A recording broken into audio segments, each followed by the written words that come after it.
Perfect. Perfect.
Hello and welcome everybody to another week of All 20 Tuesday, as we're going to go through a little bit of Chicago Bears film, talk ups and downs of the existing Chicago Bears offensive line, and have a good time doing it. Look, here's the ethos of what I'm thinking for today's stream, right? It's easy to talk as if, I've done this on streams over the last couple weeks, like, we've got to add another guard. We got to add another center so that we can kick Whitehair over to left guard, because who knows if the staff like Tevin Jenkins, frankly, can we really count on him? We're going to draft a right tackle and they're going to play right tackle, and then we're going to keep Braxton at left tackle because he's a stud. Look, the more I talk on this channel, the more I realize that I actually feel like we could probably use a second look, everybody together, at the Bears offensive line from last year, just so we all know what we're talking about. I mean, there's a lot of emotions that went into watching the offensive line, because critiquing the offensive line makes us feel better about Justin Fields, right? So in the dog days of draft season here, I figure what better way to assess the Bears roster at the moment than to walk through an existing, walk through the way that the Chicago Bears offensive line looked, and frankly have fun watching a couple of really fun games as we do it. Like, in case you can't tell, the first tape that we're going to watch is the Chicago Bears breakout game against what was it? Oh, New England, because it's fun. Why wouldn't we want to watch that? We can watch the Dallas game. I do want to watch the nasty Packers game, the one with the fun highlights, sure, but the one that also is late enough in the season that you're going to get a good look at, let's say, final form Braxton Jones, or as close as we're going to get to that, right? And 23, I'm with you. It would be Spider Chart night. Maybe we'll put a few in for the brand. But this one is going to actually be a little bit more of a tape focus. Now I'll take a moment. I'll read through the chat. We'll talk through what we're looking at. So, Christopher, you mentioned from what you've seen, there's only a few options that the Bears have that would disappoint you. What are John, we probably will, by the way. Cooper, thank you so much. Of course, I'm more than happy to keep doing streams, especially because we're trying to grow the brand here and have fun doing it. So John, my imagination, do you know when Whitehair got hurt? Because if you do, then we absolutely can. I know we're going to watch a post Whitehair, but a pre-Whitehair we can make sure we fit in. But back to what you were mentioning, Christopher. What are the options that seem objectively bad at pick number 9? Well, if the Bears took a corner, I hate to be this guy. There's a chance that Devin Witherspoon or Christian Gonzalez fall to number 9. If they do, through the eyes of most people, those two players may very well be the best player available. I don't think that this Bears defense requires stud corners. I think you need good corners. I mean, there's no defense in the NFL where you're going to get by with truly bad corner play, right? Are we all on the same page? But a star corner, a leave them on the line, or leave them on an island corner, you could get value. Like, if you had a Christian Gonzalez in this Bears defense, you could get value, but it won't offer you the value of a defensive lineman, of an offensive lineman, of a wide receiver even. But I really only mention wide receiver because the Bears are in this bizarre position where they, if you ask me anyways, they have two wide receivers in Darnell Mooney and Chase Claypool that are up for extension. So the only relevant receiver that they currently have under contract is DJ Moore. And I guess if you extend it out a little further, you guys probably won't, Velus Jones. And so since those are the only two guys they've got under contract, if extension talks are currently going sideways, yeah, maybe you add like a Jackson Smith-Jigba or something at number 9 and just fill your roster with a valuable position and a cost-controlled player. But even that would be a bit of a stretch. Look, I am crazy psychotic about weapons, and I'm crazy psychotic about Jackson Smith-Jigba, so you don't have to agree with me on that. But I will say that, to me, there's not really such thing as having too many wide receivers, just like how it's going to be pretty tough for a team to add too many positive defensive linemen, too many tackles, and a couple others. Dang, John, really, it's that early for maybe we'll speed watch some just to get a vibe for it because I'm with you, John. I think that's a good thought, and I had a feeling that this one, the more I looked at it, hey, we will get some Lucas Patrick, that's for sure. So to me, Christopher, like, is it just Christopher? I feel like I've asked you this before, because I see the K and the two F's, and I really pour into that Christopher, but I want to get your pronunciation right. So to me, I think corner is a little meh. Like, that's best player available, and I get it, but I think trading up would bum me out a little bit because there's just a couple too many positions that the Bears need to trade up with that first pick specifically.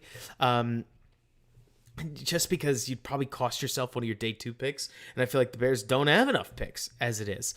Okay, Christopher, but OG Christopher, I get you. But so, like, within that, I feel like, honestly, you mentioned Skoronski. I'd live with Skoronski. Like, in a world where the Bears drafted Skoronski at this point and they put Whitehair in, let's say, for instance, the Bears decided they draft Skoronski, they kick him into guard. They're going to have Braxton out on left tackle. They're going to have Tevin on right tackle. They're going to bring in like an Isaiah Wynn to compete with Tevin on right tackle. They're going to have a line of Braxton Jones, Peter Skoronski, Cody Whitehair, plus Lucas Patrick, right guard of Nate Davis, and then right tackle of Tevin Jenkins or a free agent. I get that some of you guys would be sad. You know what makes the team better? Like, at the very least, what you'd be looking at, here's the argument, okay, is with Peter Skoronski and Cody Whitehair and Nate Davis, the idea would be that you would have a rock-solid interior offensive line that if and when somebody like Matthew Judon smokes your left tackle down the sidelines, that Justin Fields is going to step up and he's going to get out of the pocket very quickly because that interior has created a nice little shield up front. Look, I am going to just be honest with you guys. I also want to dream the dream that is Justin Fields stepping up into a pocket and then throwing downfield. He hasn't done that yet. Right now, when Fields steps up, he gets out. That's fine, right? Like, we'll live with it. In a world where theoretically you have Peter Skoronski, you've got DJ Moore on the backside running something like a dig, and then you've got Darnell Mooney who ran like maybe an out route or something, and then he converts it and he runs back across the field, you will have, in theory, a relatively dangerous scramble drill just with Justin Fields on the outside edge, probably like a corner that's trailing Darnell Mooney, a linebacker that has to figure out what to do about Justin Fields, and then one of the most dangerous receivers in football, in my opinion, like a top 15 most dangerous receiver, running free, and one of the most athletic people in the league, by the way. DJ Moore is just crazy athletic, that you're going to have some dangerous scramble drills, and it's going to be partially because you added Skoronski to play that left guard spot, which I think he'd play quite well. He'd go from left tackle to left guard. It wouldn't even be hard for him. Like, I'll tell you the Skoronski tape that I've watched. I made sure over my vacation to dig into some Skoronski film because I have a problem when it comes to football, and I just can't stop watching it. And I'll tell you, Skoronski is fabulously I have to tell you, I'm not going to show you because I don't have the film pulled. Sorry, guys. Skoronski is fabulously technical. Skoronski displaces people. Skoronski works his leverage really, really well. Skoronski gets out-lengthed by Joe Schmo from Nebraska. I think his name was Garrett something. And he right now is slated to be UDFA declared for the draft, and he didn't necessarily get any attention. He has 34-inch arms, and I saw him long-arm Skoronski back into the quarterback a couple times. I just think life's going to be hard for him at tackle in the NFL. I get it. You got plenty of guys out there like Aiden Hutchinson, who I don't know if you guys know this. Aiden Hutchinson does not have that long of arms. We can make it out like arm length is absolutely critical. I can't believe we're going to go to a spider chart this early. I just said we weren't going to go to a spider chart this early. Sun mock draftable. It's just the brand, guys. Sorry. Aiden Hutchinson has short little arms, right? The entire NFL isn't loaded with freakazoids or in terms of the defensive ends and their arm length. It's part of why that 33 and a half inch arm length is so core, is because plenty of guys out there just don't have longer arms than that. Let's go with a couple more, right? You can name some if you want to see them. But TJ Watt, linebacker, 80th percentile arm length, and that rates to 33 and an eighth, right? So you've got one of the, let's go Khalil Mack. Let's take a look at him. His arm length is 78th percentile. That's really high. And that's 33 and a quarter, right? So when you have 33 and a half inch arms or higher, you outreach the overwhelming majority of edge rushers. Makes sense? And I think that that's easy to forget. It's easy to act like a 36-inch arm is implicitly better than a or to act like Skoronski's arm length is made up mumbo jumbo. And I'm here for it. But it's entirely because once you get below that 33-inch region, you start running into defensive ends that'll just outreach you. Like, not all of them are ultra long, but many of them are longer than you. And that's going to give you a lot of trouble, because when you go up against a guy like Myles Garrett, who's 93 percentile arms, the arm length of 35 and a quarter, you need every inch you can get. And if you don't have arms that are at least normal sized, for lack of a better way to put it, it's just going to be tough sledding for you out there. But so, Chris, I do think it would be hilarious to move Tev to right tackle. The main thing I want to point out here, because you started me on Skoronski, right? I'm defending Skoronski because I'm really in a good mood when it comes to the Bears. Like, when it comes to the Bears' offensive line situation, I'm in a good place. Right? I don't need them to do just about anything so long as they don't take the corner, which is not me trying to, bum anybody out. But even with the corner, I'll probably get with it. Theoretically, if you load the trenches with something, then yeah, you could make the fact that you have a stud corner in cover 2, plus Eddie Jackson, plus Jaquan Brisker, plus you're hoping a stud in Kyler Gordon as he starts to play that nickel position. You could make a lockdown secondary with really good linebackers in coverage that could be a sight to see. It's just not what I want. I want an offensive player or a defensive lineman, is a way that I would put it, I guess. That I'll live with just about whatever the options are, but we're on a tangent when we get back to it. I'll tell you the main reason I actually wanted to have this stream in the first place is because I do want to issue a bit of an apology to Tevin Jenkins. I feel like every time I talk about something like adding Skoronski and kicking Jenkins over to right tackle or moving Jenkins or whatever it is, it underrates how well Jenkins played last year, which isn't to say, I think that some Bears fans, we're taking an inch and we're talking a yard.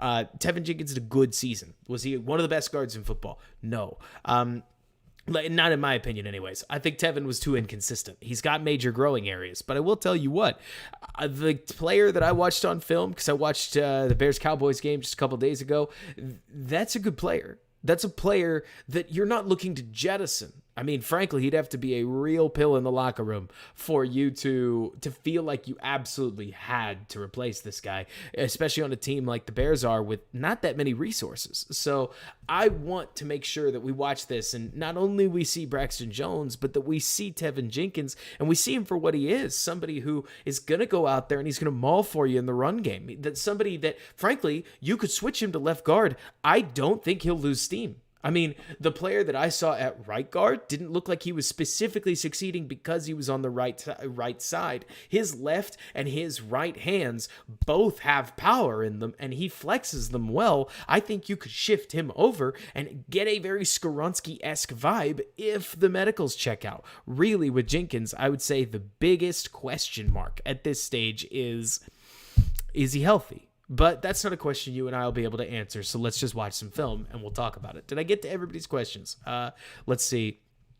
Bradley, you mentioned you missed me. Last Tuesday wasn't the same. Isn't it a nice pick of the heart when I can't stream? I'm with you. 23, yeah, spider charts. Marshall, stay safe. I'm in Dallas, so I don't have to deal with the tornado sirens. Thank goodness. Bob, you mentioned filling the trenches. I'm here. I'm certainly here for it. The Bears need some serious trench help, and trenches will make them better. There is one position that I did want to talk about. We'll just talk right up at the start. I don't actually think the Bears are drafting a center. I've stewed on this. Have you guys come to the same conclusion I have? I think it's more likely the Bears add an extra guard than that they add an extra center, because it's really easy to forget that if Cody Whitehair actually moves from left guard to center, the Bears have two centers that they like, depending on how much they like Whitehair. They have Cody, but we keep forgetting about Lucas Patrick. I mean, Mondo, that's the thing. If the Bears take a Juice Scruggs in round 5, that's great. When I say they're not drafting a center, let me rephrase what I mean. They're probably not drafting a center with the first 4 picks that they have, right? Like with the round 2, where we keep saying, like, Tippmann, or we keep saying, like, well, yeah, we keep mentioning like Tippmann, we keep mentioning JMS, we keep mentioning Luke Whippler. Like, I think these are good football players, but the more that I've sat and stewed on it, talked to some people, not trying to suggest any information, right? But more talking to some people that really know what they're talking about. Center is a position of intangibles, and unless you're taking Tippmann, who is effectively like taking what's his name? It's like taking Ethan Pocic, but younger, so hasn't gone through the growing pains, right? It's like who could potentially expand your playbook for what it's worth. The whole reason you're taking Tippmann is because Tippmann can pull for you on some absolutely wild assignments and has the length to do all kinds of things in your run game. But as a pass protector, as a signal caller or a protection setter, the center is mostly between the ears, and that's something that you can find in the 5th, 6th, 7th round. That's the thing. I'm not about to try to tell you, Chris, that Lucas Patrick is the guy that you're like, hooray. It's more to say that I think there's a decent chance Lucas Patrick and Cody Whitehair are both that better than Sam Mustipher thing we desire. And that, like you're saying, John, it makes a lot of sense if the Bears get the chance to add a guy like, I can't speak to Avila, because I haven't watched him specifically, but Mock or somebody like that makes an awful lot of sense. And so I'm with you, J-Mass. I get the I'm not trying to sell you on it being a grand old idea. I'm trying to more point out that those top 64 picks are valuable. Decent chance the Bears try to find a center that they like in those later-ish rounds. And I haven't done enough center homework. You can ask Quentin Crisco, you can ask Jacob Infante what they think on who their favorite late-round centers are. But to be fair to those guys, or like to the situation that the Bears have on their hands, a second-round wide receiver, a second-round edge, a second-round 3-tech, a second-round not tackle. I'm starting to warm up again to taking tackle early. I think in a perfect world, the Bears, they go from 9 down a little bit. Because I personally think, look, if you ask anybody in the draft, the problem here is that if you ask anybody in the draft, what do you want to do? Probably 60% of the teams would tell you that they want to trade down. If you ask the Lions, would they want to trade down? Probably. If you ask the Cardinals, would they want to trade down? Probably. Like, go through the list. Imagine you're a fan of everybody but the Tennessee Titans. You probably want to trade down, right? And so I would also like to trade down. Like, if the Bears could get down from 9 to, like, number 12 or, like, number 18 or literally anywhere in that region, I'd love to. But who are those teams trading up for? Like, why did they come up, right? Are they coming up because they feel like they have to jump the Eagles for Jackson Smith-Njigba? Are they coming up because Jalen Carter fell and the Bears are trading out so that they don't have to deal with them? But Washington really wants, probably not Washington, somebody else wants to jump up and add the Georgia 3-tech. Like, who are they trading for, right? Is it Quentin Johnston? Is it Will Levis? I mean, I'm with you, Scott, or WFM, that it's possible that a quarterback falls, but then would Atlanta not take them? And so, totally, J-Mass, it's possible that maybe they're coming up for the top CB. Nothing's out of the question. It's more to point out to everybody that trading down is great. Trading down takes two to tango. We won't know what options we did or didn't pass on basically ever. And all we get to work with is what they have on the table. So taking that out of it, I'll tell you what, the more that I sit here and think about number 9, the more I keep leading back to every time I say, okay, Robert, don't be boring. Don't take the OT just because you can. Like, come on, we could be sexy. We could talk about your favorite player, Jack Smith-Jigba. We can talk about a potential 3-tech fallen. We could talk about like all kinds of the other players that play positions that maybe more directly impact the game, right? Guys, I like a lot of the tackles later in the draft. I like them a lot. Like Wanya Morris, I think he could be a stud. Good evening, J2K. Jalen Duncan, if he cleans up a lot of his issues, because right now he's horrifically inconsistent, he could be a guy. Tyler Steen can play a little bit. Like, there are a lot of these offensive linemen further down the draft that can play, but are they good enough to play against TJ Watt eventually? Do they have the measurables to be an impact player against an Aiden Hutchinson and the rest of what is becoming quite a hot NFC North in the, like, it's tough. I don't know. Cause I'm with you, Bob, that there's 3 or 4 offensive tackles in the same bucket. And that in theory, you'd love to trade down to take offensive tackle. But right now, if I am stuck at number 9,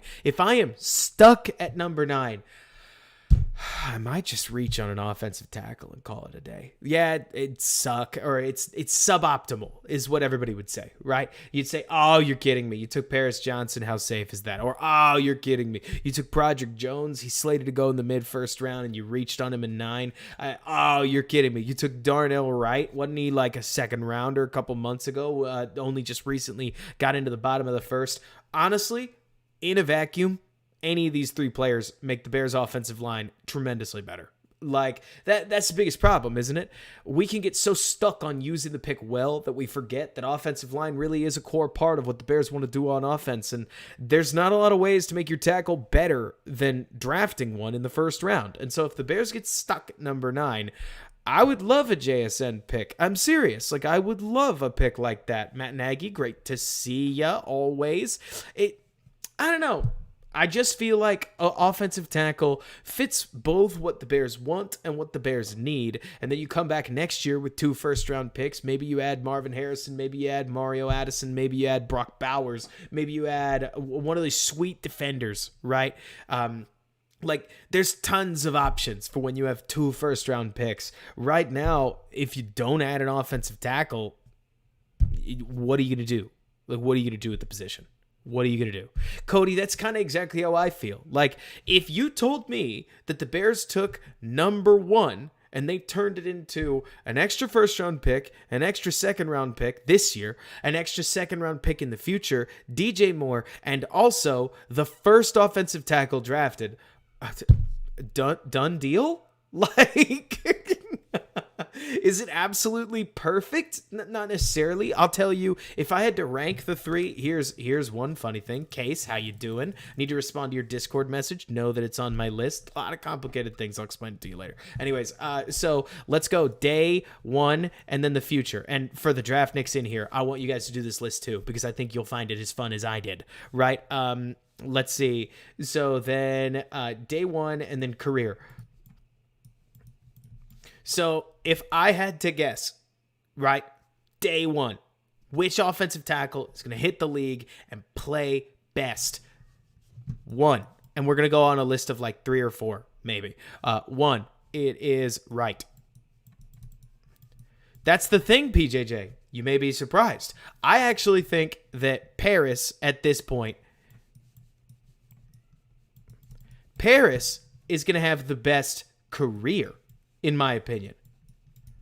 But if you asked me to rank them, right, I think Paris Johnson is most likely to have that Andrew Thomas Evan Neal type first year. Do we know what we're talking about? Do we follow enough other teams? In this case, I just listed 2 Giants, but it's not uncommon for one of the more perfect prototypical framed tackles to hit the NFL, effectively get like jumped, like ambushed with the talent at the NFL level, and really struggle to put that first season together. And then they spin it around and they start to just knock people's pants out. You know what I mean? Number 2 in both of these lists is Broderick.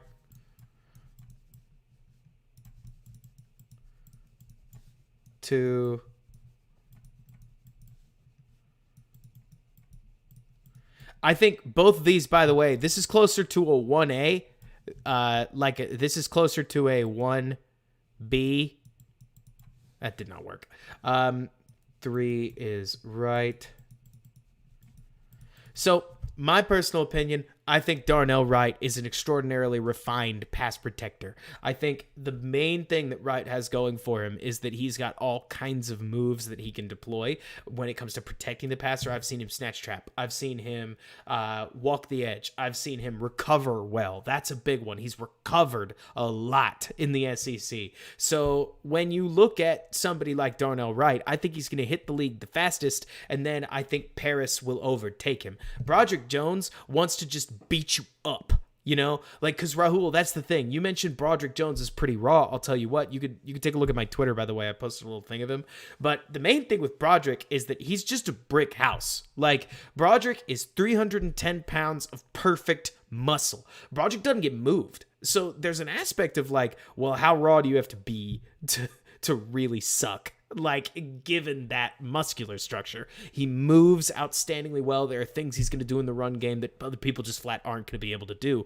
But when NFL people try to long arm him in and walk him back into the pocket, he ain't moving. Like, there's pieces to his game, because that's the thing. I think the long arm will work against Paris, and until Paris figures out that he's got longer arms and how to deploy those, it could actually, he doesn't have a tool that will immediately win. He's got relatively fast feet, but he's got the weakest natural anchor of those 3 top defensive tackles. Again, can't say it enough.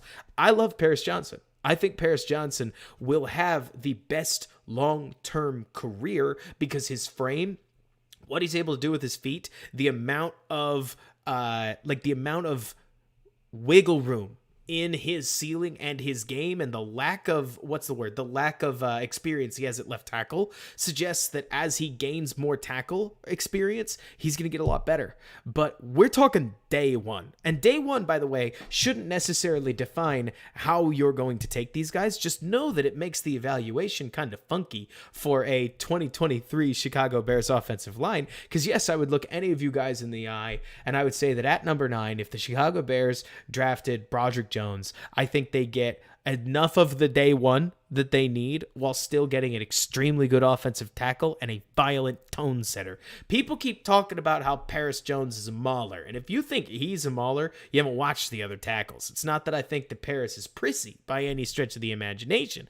It's more to say that Broderick Jones wants to throw you on the ground, pick you back up, and throw you again. Darnell Wright wants to basically hip toss you if he can, and if he had the flexibility to do it, he might suplex people on the football field. Some of these guys at the top of the draft are violent with a capital V. And I think Paris still has the opportunity to be the best of all of them. Yeah, DeWand is just bigger, faster, stronger. Maybe not faster, but like with his arms, he'll just swat and rip you open. I mean, like, he's crazy. Like, I personally think, exactly like you're saying, Bob, I tend to think if the Bears are caught at 9, like, you take your best offensive tackle, you move on. Like you're saying, Case, you get your guy. If you think that player, any player who plays for you for a long time has worked functionally, any pick. I think the Roquan Smith pick is as close as you're going to get to justifying that. I guess there are others, technically, but that's a great way to put it.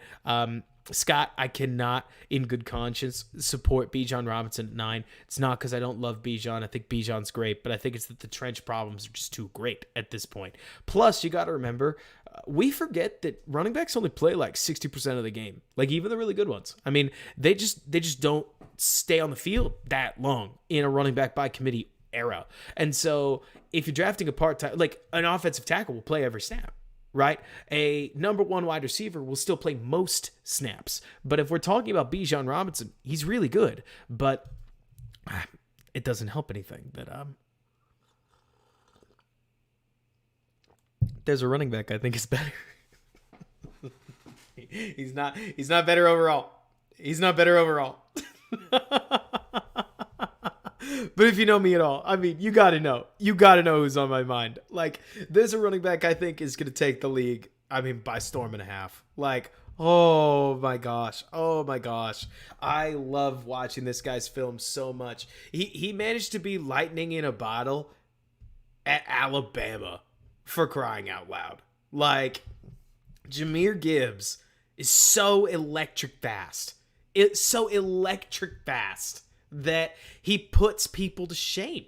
And so I look at this and I can't help but think to myself that in a modern era that is so focused, Austin Rakow, thanks so much for subscribing, that's so focused on speed and passing game, like I feel like Jahmyr Gibbs basically gives you everything you're looking for out of a guy like Austin Eckler while supercharging it, frankly, because we're talking about a UDFA, and now we add all of the speed that you could ever ask for, and juicing the offense up with it. I mean, there's some flat fun you could do with Jahmyr Gibbs. I think Gibbs is going to be a first rounder. Like, I think it'd be silly not to. I think somebody at the bottom of the draft, like Kansas City or something like that, is going to take a shot on somebody like Jahmyr Gibbs because, hell, they're that far down in the first round. Why not? Is what they're going to justify it to themselves. Like, man, I mean, Scott, I hear you on people thinking Gibbs will fall to 53.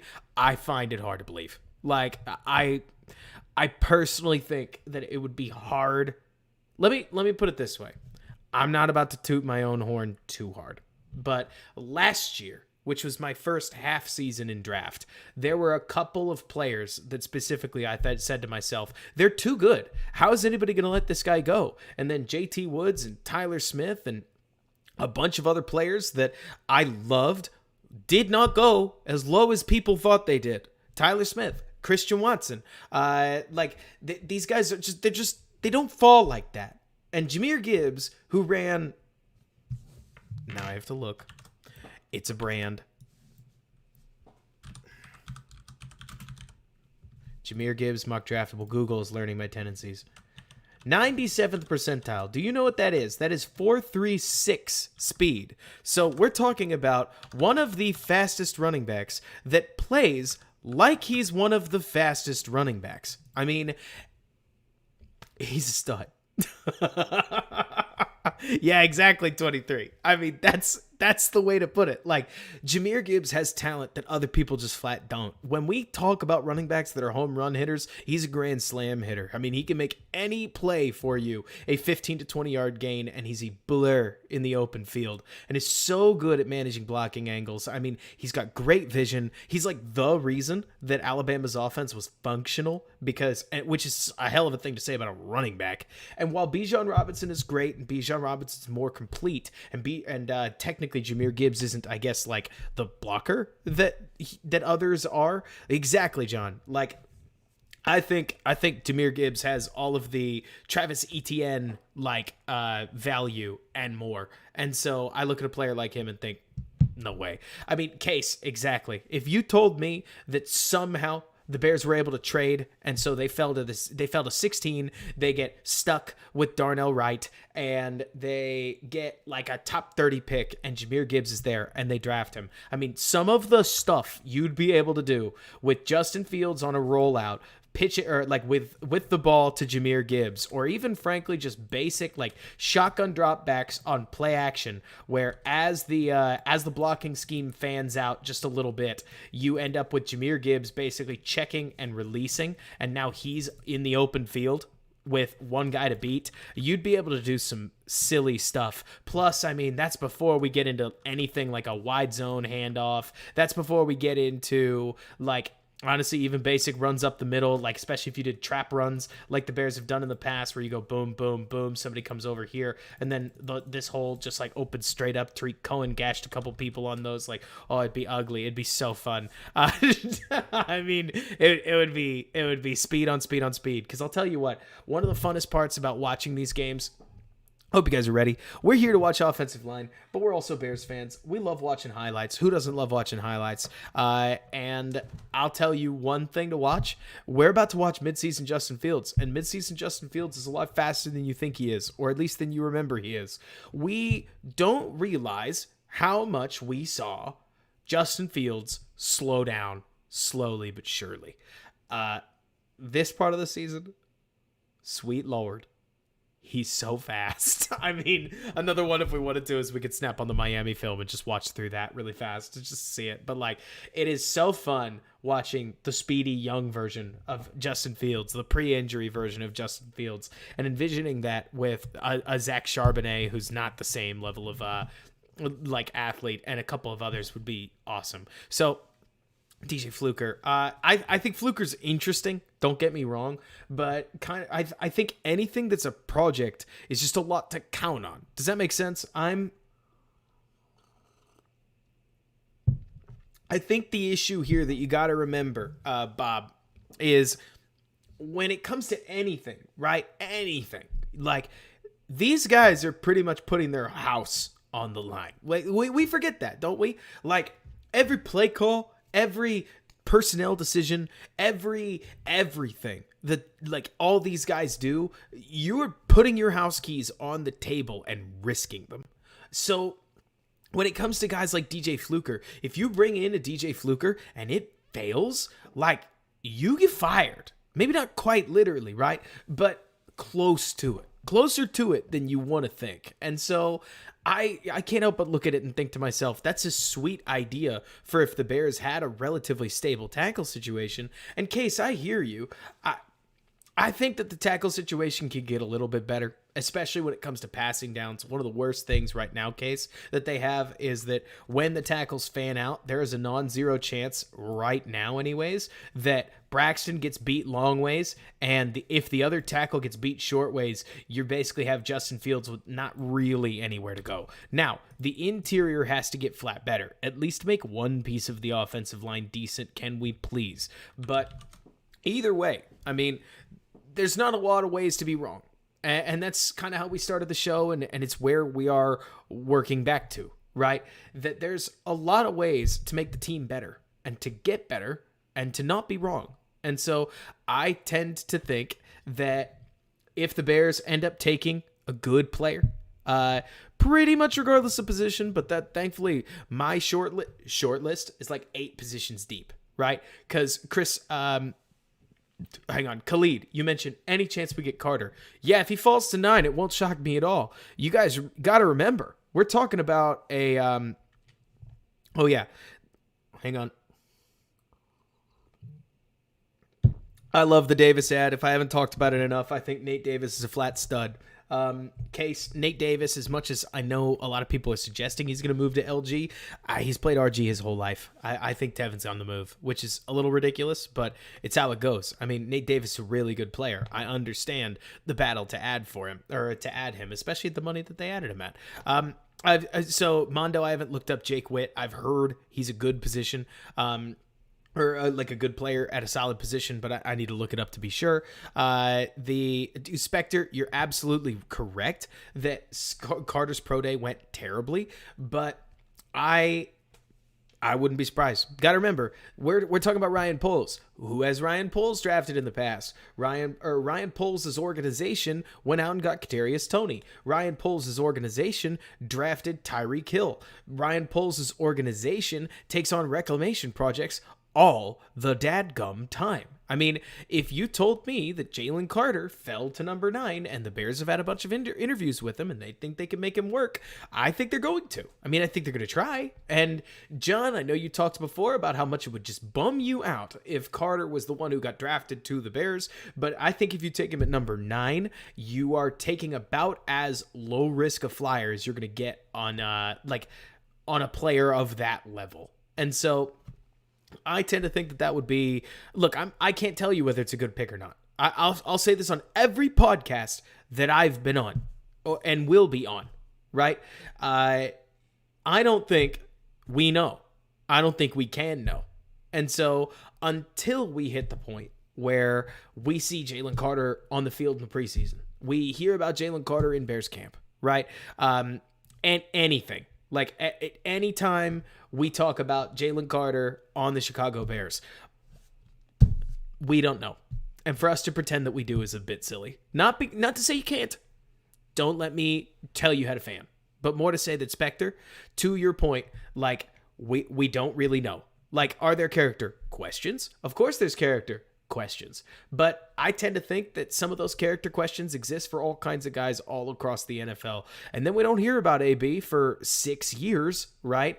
And then as soon as he gets released from the Steelers, everything just melts, right? Like, there are plenty of these guys that will never know how big a locker room problem they are or aren't until you finally hear about it. And in Carter's case, he got caught somewhere between in a really nasty situation that he absolutely walked into, or wrong place, wrong time, and let it really get to him because he felt like he was accused innocently and made a couple of mistakes at the combine and everything just started to compound. We don't know. We don't know. He's a 21-year-old kid. It might even be 20 at that point. So, like, super young. And I'm with you, John. Like, I'm not sure Carter has the hits principle, but I do think, for what it's worth, John, you're asking Zach Harrison if he's hustle intensity TS. I can never remember the T or the S. You're not asking DeForest Buckner if he's hits principle. Does that make sense? Like, I'm there with you, but it's more to say that I don't know. Like, I tend to think that your super stud players, you're trying to get them as close to hits as possible, and you're trying to tell them not to poison the locker room. But we'll see. And Scott, I hear you. I'm 28. I'm amazed at how much I've learned. Like, from when I was 21. When I was 21, maybe at the very least, whether 20 to 21 is a kid or not, we can probably agree that 20 to 21 is a time when you do a ton of growing, right? Lenny, that's a good way to put it. Depends on the 21-year-old. And especially if Jalen Carter has been a 5-star recruit all his life, I do think, for what it's worth, that those 5-star recruit kids basically start getting treated like high school royalty from the moment that they come out of school. I'm not about to tell you that getting treated well makes it hard to grow up, but I do think it challenges you a little bit less. I don't know the kid's life. I won't talk about it. I won't speculate about it any more than I know.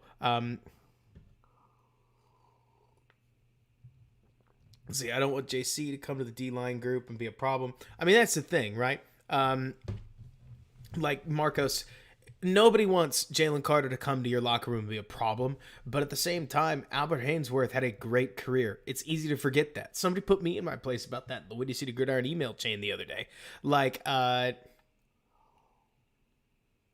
we're done with coffee. We're good to roll. Woo! Let's get fired up. But it's more to say that, like, we don't really know. Josh, I think at the end of the day, he's going to get drafted sooner than the Bears get to him. I think an interesting question would be, are the Bears obsessed with Lucas Van Ness? I mean, that's somebody who went to the Bears in Zerline's latest mock draft, and I found that really interesting. I can't get a read on what I think of Van Ness because all kinds of people keep mocking Van Ness in the 20s. Yeah, Chris, that's coffee because it's often an extremely long stream. What am I supposed to do, right? But so within that, like, I find myself thinking Van Ness, especially at something like 3-tech, could be a monster. I mean, he's given all kinds of guys across the draft problems, like, truly. I mean, Van Ness gave Skoronski problems. He gave Paris problems. He gave everybody everybody that he went up against, he gave them issues. He's also a rotational player that, like, sorry about that. He's a rotational player in an Iowa scheme that never quite featured him. And within that, I mean, how do you take that at 9? I don't know. It'd be all project, right? Taking Van Ness would be like the Leonard Floyd pick, ironically, at 9 a couple years ago, except I do think it'd be a little bit better than Low Flow because you know a little bit more of what you're getting, and you're looking to move him inside. So technically, you're talking about some position change. Because you got to remember, Turu, you don't need a swim move or a spin move or all kinds of the normal things that you do at edge rusher when you're on the inside. You usually have to take on double teams and do a little bit more stuff like that. Demo, they're called top 30 visits because that's what they used to be, right? They've changed since then, but they're just extra visits. They're called top 30 visits because what else are you going to call them? Your bonus 30. I assume that the intention is to pretend, at the very least, like these are your top 30 players one way or another. But so, let's see. All right. Scott, that's what I call him all the time, like for Leonard Floyd. But so let's see. Marcos, I'll tell you, Elite CB is just a little weird to me. Like, Spectre, I don't disagree. I'll say it one more time, then we'll get into all kinds of film. I don't think the Eberflus scheme asks for that much out of their corners. Like, I tend to think that the Eberflus scheme, you got to remember that in the Eberflus scheme, they're going to play a lot of flat zones, right? They're gonna stand right there. This guy, I think it's Darnell Mooney, they're going to press him, and then they're going to release him into that file, and then a too high safety set is going to pick him up. So then they're going to range over, and the safety is going to pick him up in the deep side, and you're going to have Christian Gonzalez standing here looking extra menacing. I'll tell you that at 61, a guy like Julius Brents makes a ton of sense. A guy like Darius Rush would be another solid option, but Brents in particular fits what the Bears would want to do here because Brents is an absolute animal against the run, has cover 3 experience because the Bears play cover 3 an awful lot, and they also let's see, oh man, Lenny, no way, like I've never been done with coffee, but this is my water. So anyways, like Brent's, the big thing is that you're going to get a man mashing corner. You're going not matching, man mashing corner. So long arms, extraordinarily physical. He's going to beat the tar out of you in press coverage. And then he's going to release you up the field to a safety that's going to pick up a wobbling receiver whose timing is way off, right? And he's going to sit in the flat zone. And then if you try to run at Julius Brents will eat you. Julius Brents is probably the most violent cornerback run defender that I've seen. And that normally doesn't matter. Like, let's be honest. Normally, it's not that important that Joey Porter plays well against the run game, right? But when you're running a cover 2 scheme, especially as wide zone runs start to get that much more popular, so that's Kyle Shanahan, for instance, pitching the ball out here and having all of his linemen arc this way, with Darnell Mooney coming out to take on, in this case, let's say it's Julius Brents, JB. You can trust that corner to be what's called an extra force player, right? So your corner is going to go and he's going to turn this run inside. It's called a run force, right? Every play has one. Oftentimes it's a linebacker scraping over, but their main goal, yes, you'd love them to make the play. Their main goal is to turn the runner back into the pursuit, as it's called. And somebody like Julius Brents gives you an extra edge out there.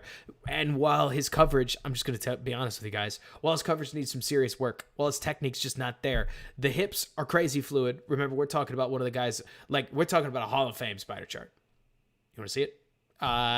For those of you who haven't, we're talking about Brents, mock draftable. Like, we're talking about, sure, middling 40 time, but like, look at the elite broad jump, elite vertical jump, look at the elite 3-cone drill, elite arm length, elite height and weight at that point. Like, he's a different corner, and he's a great fit in spot drop cover 2, in my opinion. And so, specifically spot drop cover 2, which doesn't ask other of corners what other corners want, especially because Prabhat, like you're talking about, I mean, let me take a look here at Rock Sin mock draftable, because I'm wondering if he's what I think he is. So Flus took a similar, obviously not near as athletic, but like a similar corner in terms of arm length, specifically in Rock Ya-Sin made an awful lot out of him. So at that point, you can see that he's also relatively slow. Look, it's not a perfect comparison, and I'm not trying to pretend that it is. In my opinion, Bradley, I think that Julius Brents could go anywhere from the, like, basically, I don't think he's going before 40, but anytime after that is fair game. It's just a matter of how much does somebody love his traits, right?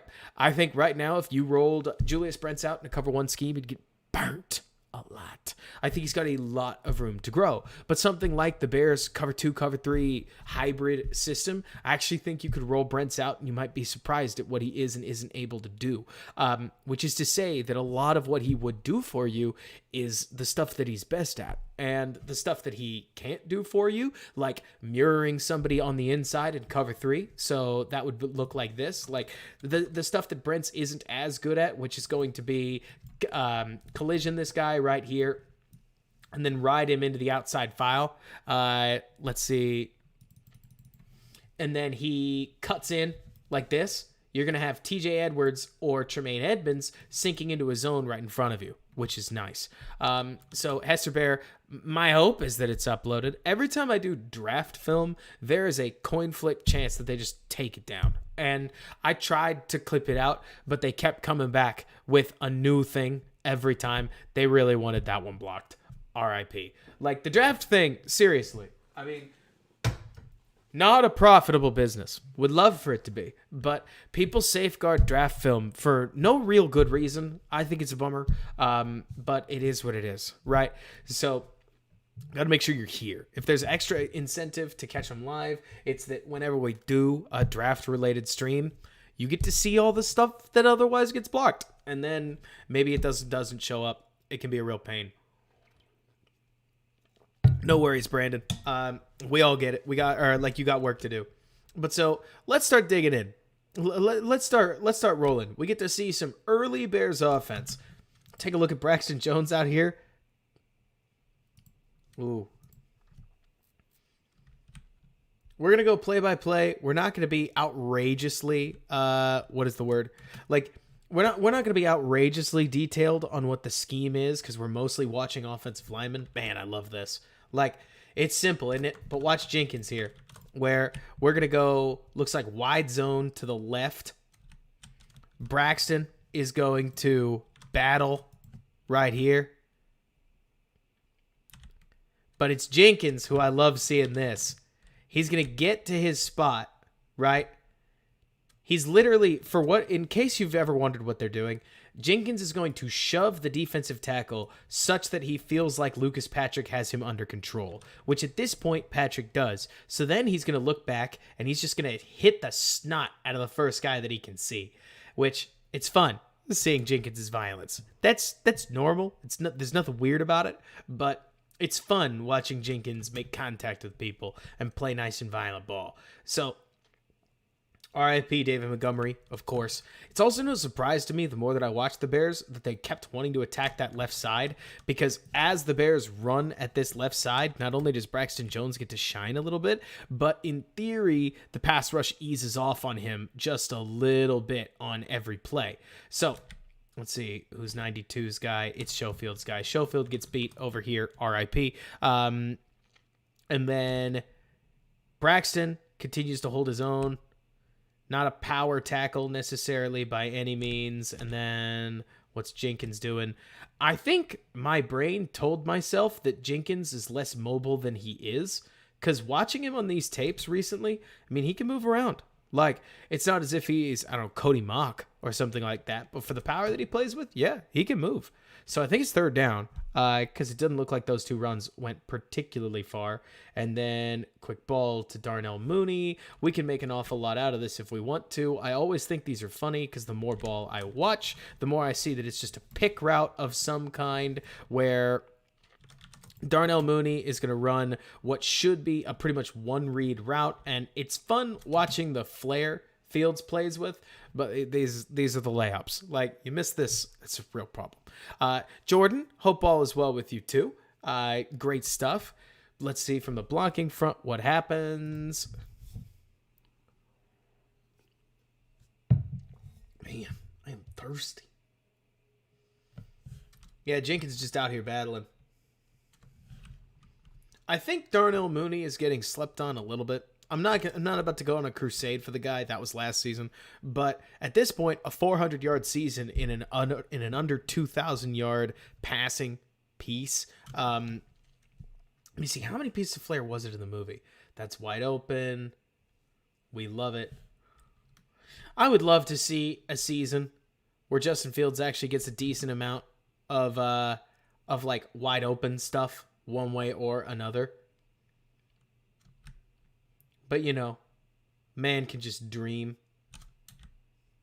The play actions aren't really helpful for us because basically the offensive line walks with the defensive line to a certain spot, and then they just kind of stop.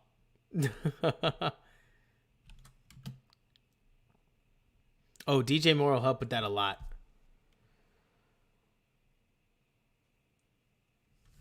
Oh, LOL.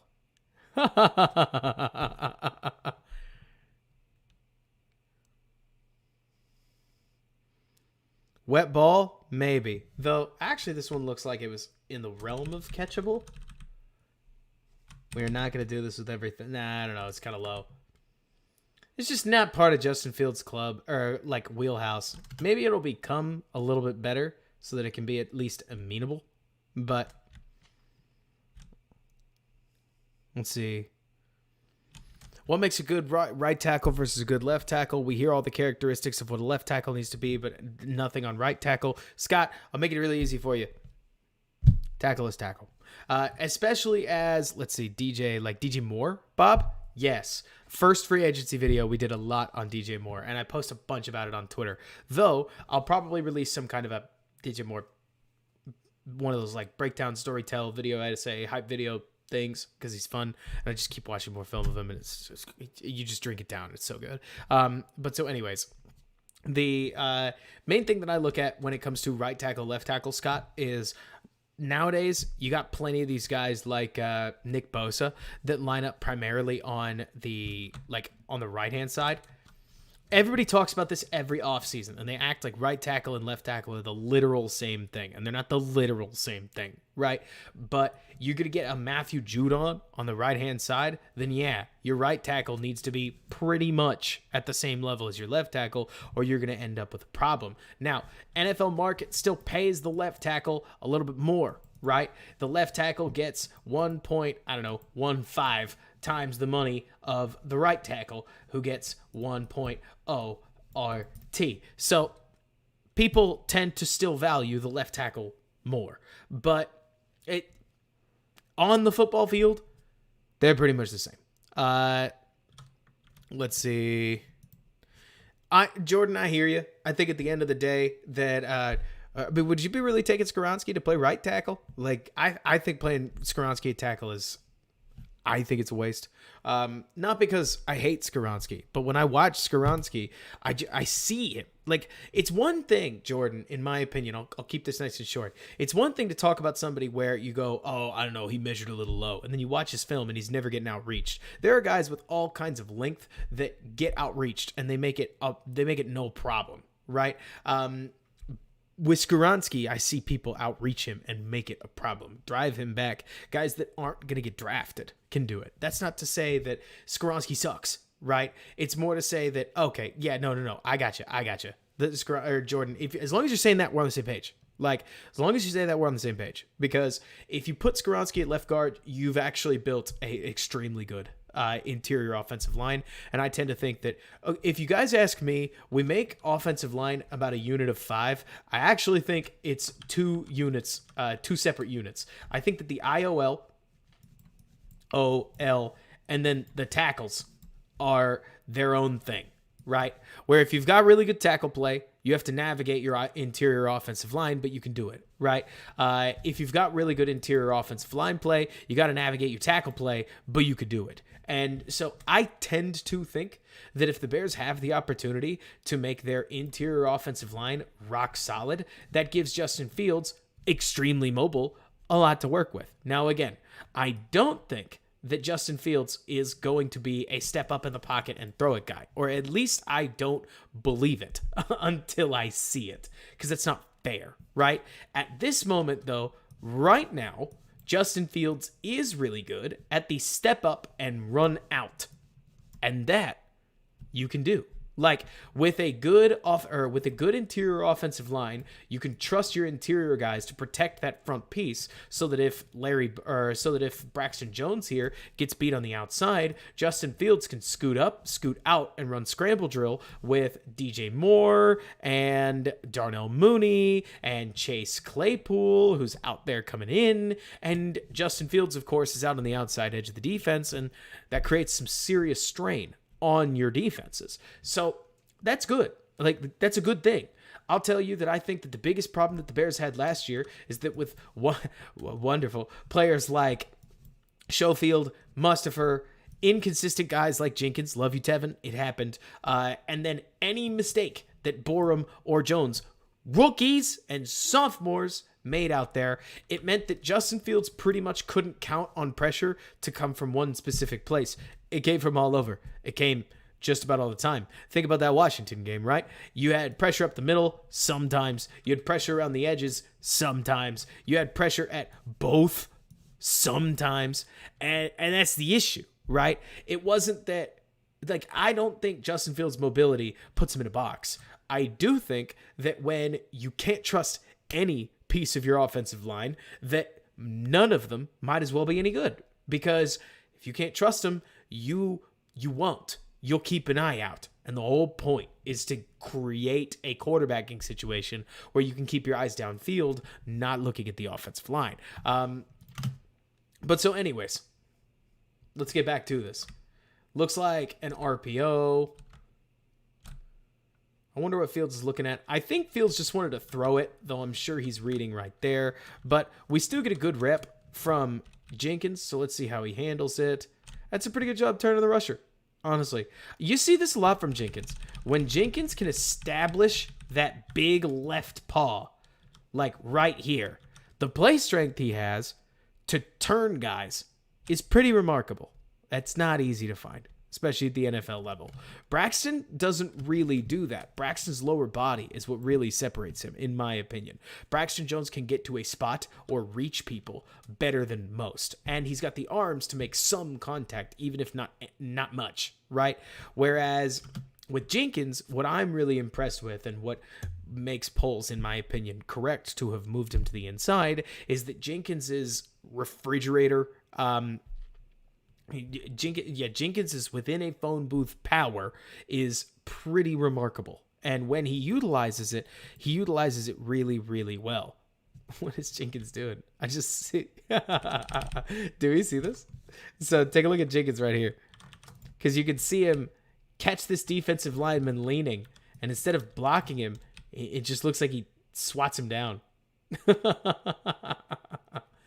Now, this is one of those many plays that I swear were so common in the early season of the Bears where they just dropped the football. That's probably because they're talking about his hips. Like, when I talk about how Braxton's lower body is the main thing, or that makes it work, I'm talking about the run game. In the pass game, Braxton doesn't trust his own feet. Like, that's its own separate issue. I agree with Thorne. I think Thorne's talking about really important things, or at least that he's paying enough attention. Certainly, I'm actually almost surprised they didn't call Jenkins for a hold there. Generally, they call that a lobster block.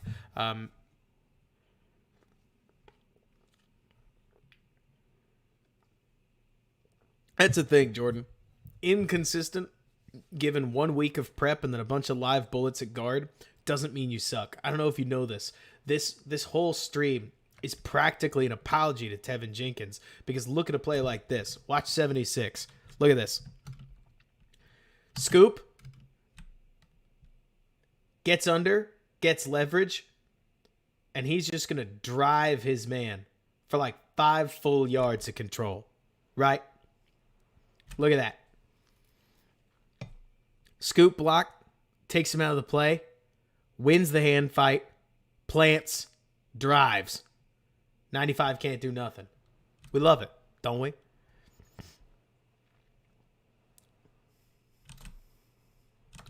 Don, I love the passion.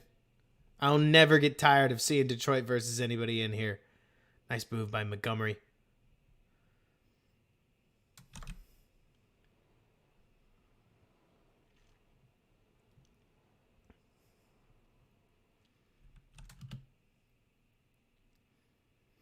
So I'll tell you, Jordan, that while I appreciate the piece about tackle, I actually think you just give Tevin whatever. Okay, so my personal opinion is that you should play where you're good at. And I tend to think that Tevin Jenkins' body fits him better at guard. I don't think it's a problem either. Lenny, what do you mean? Oh, I get you.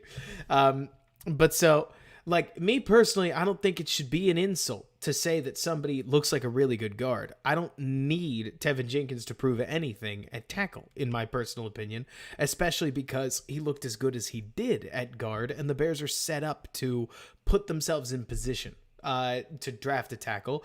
And Tevin's playing on the left side. I mean, not in the NFL yet, right? But we've seen, like, Tevin Jenkins spent a ton of time prepping to take the left tackle spot or in his rookie season. And then going all the way back to his senior season in college, he prepped to take the left tackle spot there too. So his left side footwork is fairly recent, certainly more recent than the last time Nate Davis played on the left side. And with Tevin Jenkins' body type and the way that he plays, I don't see any reason why his game wouldn't adapt well to that left side. I don't see any reason why he wouldn't adapt well over there. Now, could you kick him out to the right tackle spot? Maybe. But then I don't think that, I don't know. It's not really a question of value, and you're not making all of your draft decisions around the 2023 Bears offensive line. But I do think that you could move Tev to left guard without any real issue. And while you're right, PJ, that Davis and Jenkins could very well be a really good, powerful right-hand side, I think that Tevin's going to run into similar problems to the problems that a guy like Caleb McGarry has. Now, McGarry's got extremely short arms, whereas Tevin's are just relatively short. But the biggest thing that I've seen about Tevin, to be honest with you guys, I know these aren't the same thing, but these are the reps that certainly pop out to me, are reps like this one, where you're going to see Tevin's going to get what he needs with this, but his feet aren't going to quite end up under him as 93 shucks him out of the way. At guard, hot take, I don't really care, right? But at tackle, I tend to worry whether his feet are just a little on the clunky side at the NFL level. Does he have 33.5-inch Charles? I thought he had 33-inch. Maybe he didn't. Because I remember enough kerfuffle that I just assumed that there was some valid reason there. Oh, nice find, Justin. We love it. Is it wide open? Yes. So when people talk about like tackle play and interior offensive line, right? Look at this. It's a three-man rush, but it's going to make the point, right? So three-man rush means that you get the interior sealed, and Matthew Judon is going to whoop Larry Borom. That doesn't really matter because Justin Fields, despite Braxton Jones getting closed on and Larry Borom losing, right? Both these guys lose. But Justin Fields makes it to the point where there's no real issue because he's mobile. If the Bears can find a way to cement their interior, that's going to go an awfully long way for them, in my opinion, because Fields, by the end of the year, got that much better at navigating his pockets, and you just need... Look, I'm not about to try to pretend that the tackles need to be road bumps. Of course, we want them to be better than road bumps, but like Justin Fields is out here surviving and thriving, so to speak, in this game, with both his tackles getting beat, and I imagine he's going to keep doing that if you can give him a piece of the offensive line to trust. Right now, if you throw 4 defensive linemen at the Chicago Bears, at least in 2022, there's nothing they could do. And Spector, maybe, but I think that it gets a little tougher to bet on one thing or another. What the Bears have, as much as we like to pretend they don't, nice little play here, what the Bears have is, Spector, relative assurance that they could get one of the best tackles in the draft, right? Could they get one of the best guards? Sure. Maybe. I guess it depends on if Skoronski goes really early, right? But at 53, what guard are you going to get? I don't know. Depends. I mean, we thought Cole Strange was going to be a late second, early third rounder. He was not. He was a first rounder, right? And so within that, like me personally, Spector, I take a look at a guy like Because that's the thing, Jordan. You mentioned Avila and Bergeron. They could easily go before 53. You might have to trade up if you're betting on them. I'll tell you, I think Matthew Bergeron looks a lot more like a guard than he does like a tackle. I got no issue with that. I think, I honestly, Scott, all those guys you mentioned, very, very, very, very possible. The problem is that you can't plan your team around it. It would be great if it happens, but you can't plan your team around it because you don't know you will get there. So part of me thinks that why wouldn't you just give Tevin a solid job, right? I don't know. I think if you get the chance to draft one of those guards, you're making your team better if you take a tackle and a guard. But day one comes before day two. You can't do them in reverse, right? You can't have the second round of the draft and then go back and pick at number 9. Duh. So with that in mind, I might go with the safe piece. I can't help. I can't help thinking that's the Jordan, you and I, if there's one thing that we could do is we could talk about how there's all kinds of these guys that you look through in the draft and you say, ooh, if you could get him, then you could do this, then you could seriously get some value out of this position. The problem is the order of operations, right? You have to do the first 32 picks, 31 in this case, before you do the next batch. And so the Bears therefore have to pass through number 9, before they can obviously get to the rest of them. And the only reason I'm even bringing that up is because if I'm Ryan Poles, I think I'm probably willing to say this. Like, we talked about this earlier in the stream, but if I'm Ryan Poles right now, I'm willing to pick an offensive tackle, even if it's a reach, one of the top 3, and get criticized for a B overall pick if it shores up the problems that my team has and lets me draft whatever's valuable through the rest of the draft. If I could trade back, of course I'd love to. Donald, we've talked about this though. Who's somebody trading up for? And why would they trade with the Bears and not with the Falcons and not with the Raiders and not with they specifically have to go up to Bears, right? It gets tough. Like, Donald, I would love to trade down. I asked a friend of mine was talking to a Lions friend of his earlier today. They asked him, what do you want to do at 6? He said, trade down. Everybody wants to trade down, right? Everybody wants to trade down. So can the Bears trade down at 9? I don't know. Maybe. Like, I would love to see them trade down a couple of spots, add an extra pick. I would love it. That's my preferred option. But I have begun to treat these things, Donald, like trading down as a given is a bit more pie in the sky, right? Like, we don't know you can do it because we don't know if somebody's offering to come up and if, frankly, they've made the deal sweet enough to pass on one of your blue chip players. So I'm just going to assume for going forward that, especially after, like, at pick number 1, you knew you had offers, right? At pick number 9, you do not know you have offers. Now, if Will Levis falls to you, you probably have offers, right? If Anthony Richardson somehow falls to number 9, you probably, almost assuredly, have offers. But if it's Christian Gonzalez and Peter Skoronski and Jackson Smith-Jigba and Paris Johnson and Broderick Jones and Darnell Wright and Lucas Van Ness at number 9, who are they moving up for? What does Washington want?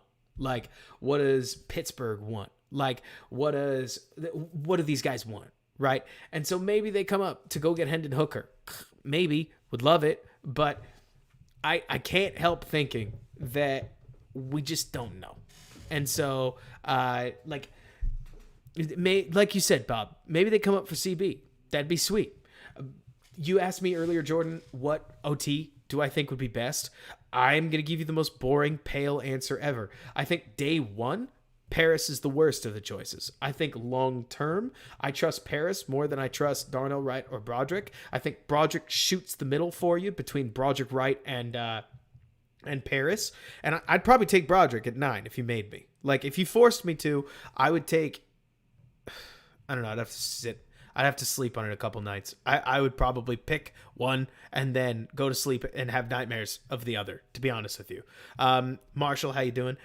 I'll tell you, though, that both of those players make me feel better about the roster in a tremendous way. I think Broderick fits the Bears. Like, to me, Broderick fits everything that Ryan Poles wants his offensive line to be. And if you had Nate Davis, oh my gosh, just envision this. If you had Nate Davis, Broderick Jones, Braxton Jones, Tevin Jenkins, and even a healthy Cody Whitehair on the offensive line, jeepers, you could just bully some people in the run game. Like, I mean, even Cole Kmet, let alone a guy like Payne Durham, just saying. Like, if you did that, you would have a nasty run game. You would have a nasty run game between what them boys could do.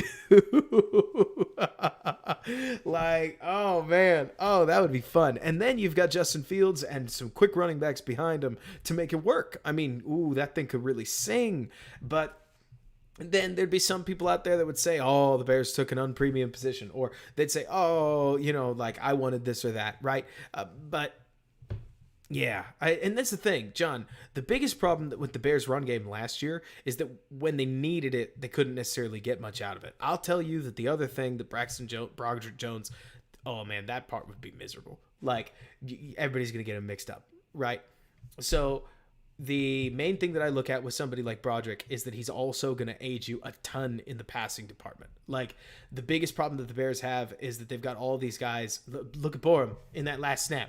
Like, he is, sure, he's getting out leveraged. Technically, anybody in any setting is getting out leveraged, right?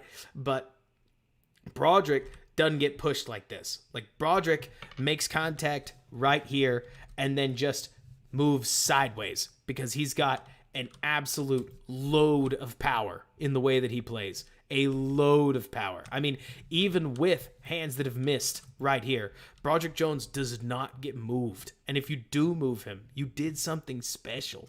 Like, he's just naturally powerful in an extreme degree and still lets you do everything that Braxton Jones is doing on the left side that they like doing so much that they didn't call for the right side because the right tackles couldn't pin and pull. Like, the right tackles couldn't screen very well. So I don't know.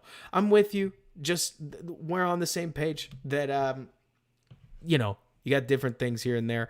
Leo, Wright being OT1 doesn't bother me at all. I've spent too long hearing about how I like Darnell Wright more than everybody else for me to feel really confident projecting Darnell Wright as OT1, if I can just be honest with you. Like, I was one of those people that was telling folks, I think, call me on it if you remember differently, that Darnell Wright was going to be a first rounder circa February. I mean, that's not this isn't for a medal. I don't say this to put a medal on my shirt. I say this to be like, at the time, people thought he was a fourth rounder, and then they thought he was a low second rounder, and then they thought he was a high first rounder or a high third rounder.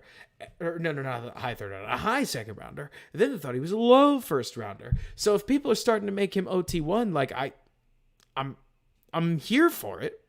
It actually doesn't bother me, but it's going to take me a while to get used to it because I look at somebody like Wright, and I mean, his film is a little bizarre because the way that he moved at Tennessee and the way that he moved at the Combine, to me, are fundamentally different. Like, Wright moves in an excellent way in the passing game, and then in the running game, he's great in his little corner, but he really struggled to pull. But then at the Combine, he ran one of the fastest 40s in the group. It was as if dropping 10 to 15 pounds really fixed a lot of the pieces in his game. And I love that. I mean, I really do. I think projecting him at around like a 325 weight, he's going to be awesome. He's going to be awesome. And past a certain point, I'll tell you my biggest thing next year. Of course, I would love to get into draft picks even sooner than I did this year. But one thing I want to get braver about is actually writing down my own rankings. Because right now, I'll tell you I like these players. I don't really like ranking them. I'll do it if I have to, but I don't really like ranking them because I got really used to playing with the mock sims who didn't, right? Like Keanu Benton being, what is it? Like Keanu Benton in the mid-second is something I've been thinking about for a while, but I got used to it in the high third because it made my mocks better, you know? You get used to where these guys were projected at one point, and it makes it so messy because then they still have a guy like Michael Wilson, easy to take in the fourth round, and you're like, lol, okay, and just keep doing it. And then when they finally start projecting him in the third round, it's like, oh, you've got to be kidding me. Exactly, Scott. Mox ruined the draft reality. Anyways, we've watched 6 minutes of film. Let's keep going. What is this? Who is this? Is this N'Keal Harry on a dig route? I love seeing Justin Fields attack over the middle, by the way. It felt like we stopped seeing it, but seeing it early makes me think that if the Bears can shore up protection, because they started to take more and more injuries after this, that Justin Fields isn't some wuss that doesn't want to attack over the middle. He just doesn't have he just you get it. Like, he doesn't have the receivers that can get open and get there. Let's see.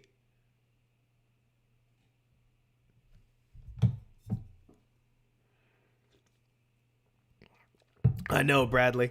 I know. I want Benton to put on his Bears jersey, but Benton's that guy. Okay, got to remember, for what it's worth, Bradley, Keanu Benton has become that guy that if you go around and you ask 32 fan bases, that he's in everybody's mock drafts. Generally, that means he's going higher than you think he is.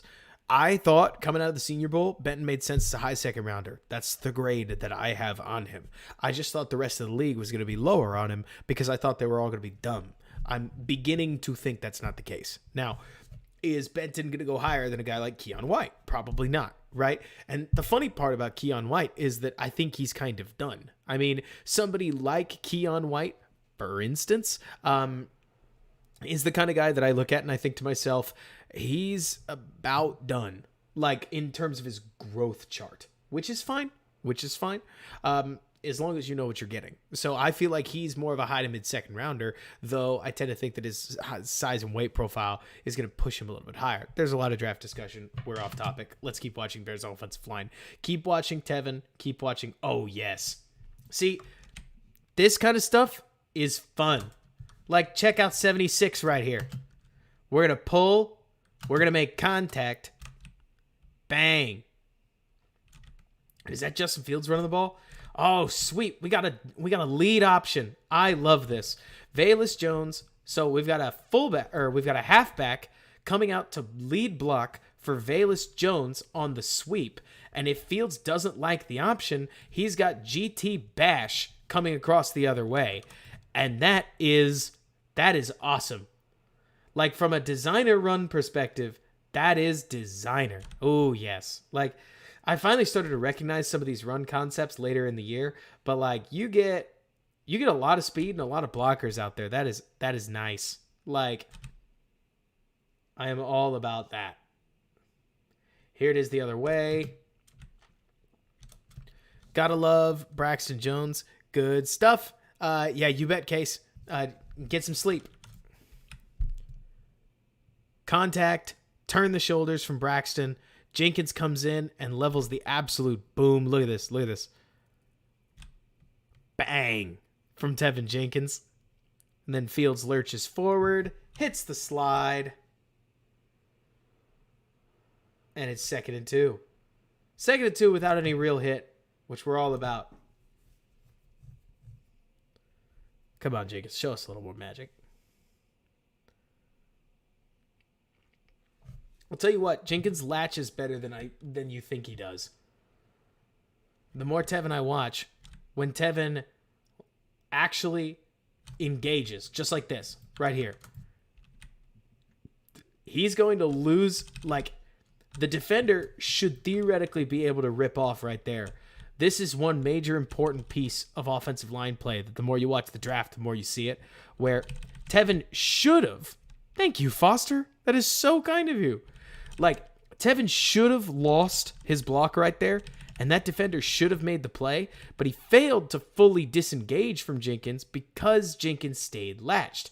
And then Jenkins is able to ultimately basically turn that rip into a wrestling match, which, kudos to Jenkins, he basically wins. Or at least he wins the relevant piece of it, while David Montgomery then stays alive, and as he starts to go down, it looks like Tevin Jenkins just decides, I'm going to get involved. We love a violent lineman.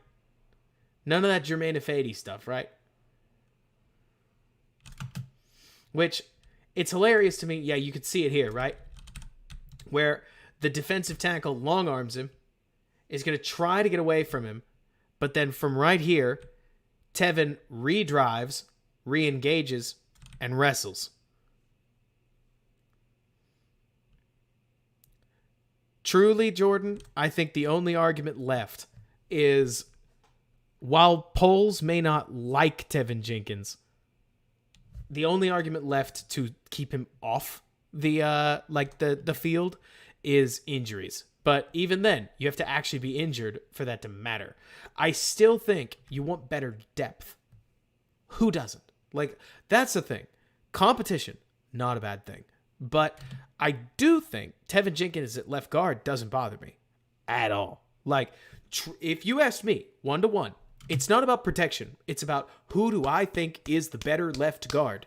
Tevin Jenkins is the better left guard, in my opinion, than Nate Davis is.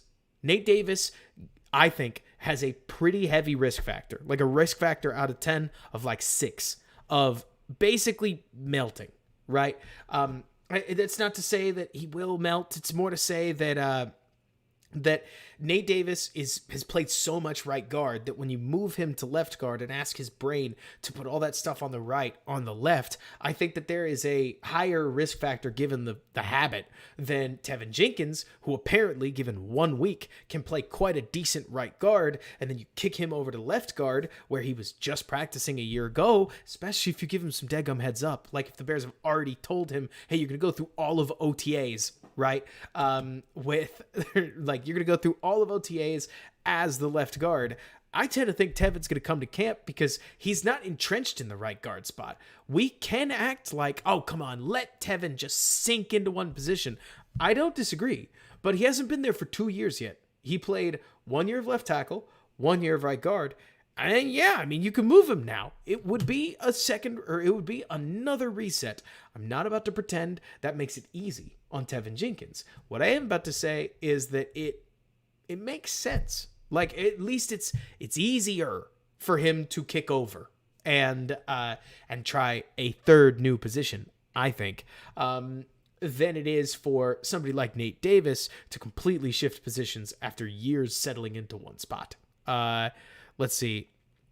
Brandon, the argument for Davis, same argument people had for Tevin moving to tackle, like moving to right tackle. Expand, because I'm here. Oh, are we talking about Carter? Like Ja'Tyre Carter? Let's see. What's up with our rookie guard from last year? Bob, I'll tell you, the one time he got in the game was during that Week 17 game. It was Week 18 game. And he got a series or two. He struggled. It's like 6. What? He's like a 6th round pick. It's not to say he automatically sucks. It's to say a lot of those guys are projects that need a year at least. Let's see. That's the thing, Scott. The piece about the white hair. Oh gosh, I remember this now. What if Jenkins can't play left tackle? Now you open another. Well, remember, Jeremy, we're talking about if he can play left guard, which if he can't play it, that super sucks. Hopefully you figure it out early, right? But so let's see. Right, Bradley? I remember this now. I think Mooney. Let's see. I think Fields puts this ball in the wrong place, which is not to focus too much on Fields. It's more to say Fields basically pushes Mooney back a little further with this one, whereas I think he should have just led him a little further over here, and that allows the cornerback to get back in the play. But I don't know. Happens. Not caught. Would have sucked if it was intercepted. But right now we were in the midst of like everything's melting, everything sucks, and then we beat the Patriots, and we were like, oh my God, we beat the Patriots. Man. Gotta respect the guy laying out. Not easy. Also wonder if he was frankly trying to catch the ball. I would assume he was. Man, we got a lot of points left. This was one of those, like, this reminds me of that Trubisky-Dallas game, where the result was just kind of out of nowhere. In the best way, of course. but kind of out of nowhere all the same. Man, I cannot believe we're taking that sack. Oh, that sucks. Early season Fields, right? Extend the play to the death of me. Let's see. Specifically, I'm going to watch Jenkins. Honestly, I thought he was going to melt on this when I first saw it, because 91 does a really good job of keeping Jenkins' hands off. Like, not only does 91 hit Jenkins with a big hand swipe right there, but then he comes back and he grabs his right or left shoulder and gets a nice long arm in.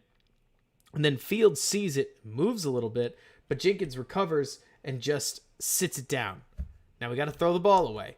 But that can't be that surprising. This is also that play where everybody remembers Sam Musfer doing nothing, if memory serves, because he just sort of turns around and stands there. Like, he just chillaxes during all this.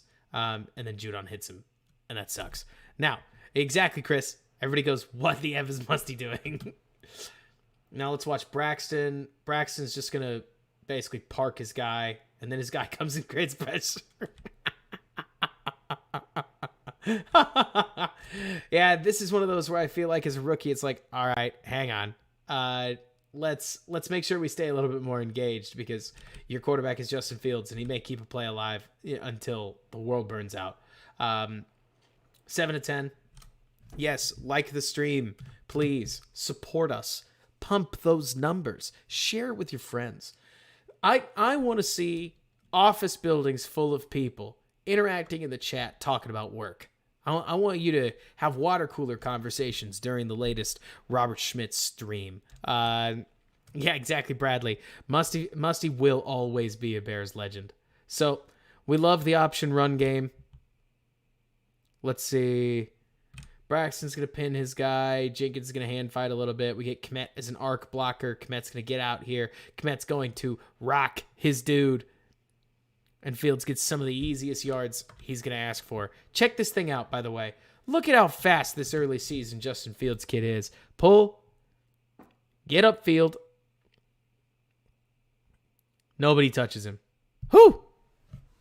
He looks even faster in the Dallas game, just because of the situation where you keep having people running at him and he just, disappears on him. This is where we started to take things. I don't know if we started to take things for granted, but certainly this is where a lot of people on Twitter, because I remember it. Oh, yeah. No water cooler talk. Yeah, exactly. Who's watching me playing Destiny 2? And what you doing on Destiny 2? Mondo, I think the fact that you're excited for a Tanyan and Kmet duo shows you... I don't know what it shows us, to be honest with you. I think it's a fun little tight end duo, but I don't think it's much. I mean, you got to remember that we're talking about a guy who did not get signed for just about anything in Tanyan.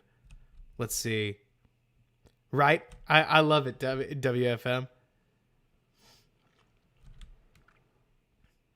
It feels like a GT counter that kind of goes wrong. Oh, it's because Wesco loses.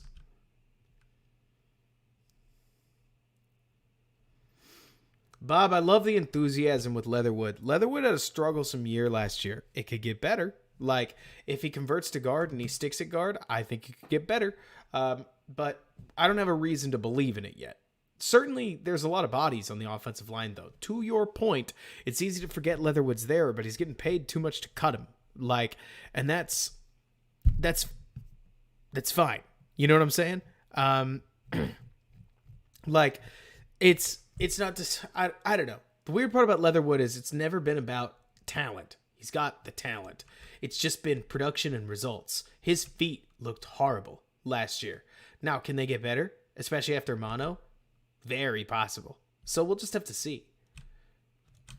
Tevin Jenkins with a solid snap here by the looks of it. What is this?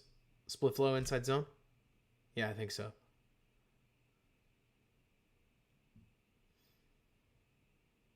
Solid job by Braxton. I think 50's just unblocked. Yeah, because we can't get up to him. That's fine. Solid little early down run. Oh, not an early down. That was 2nd and 10. Why wouldn't it be? Uh-oh. Oh, nice. Uh-oh.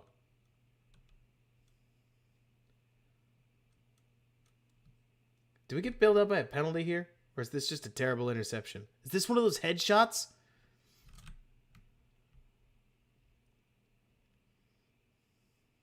Yes.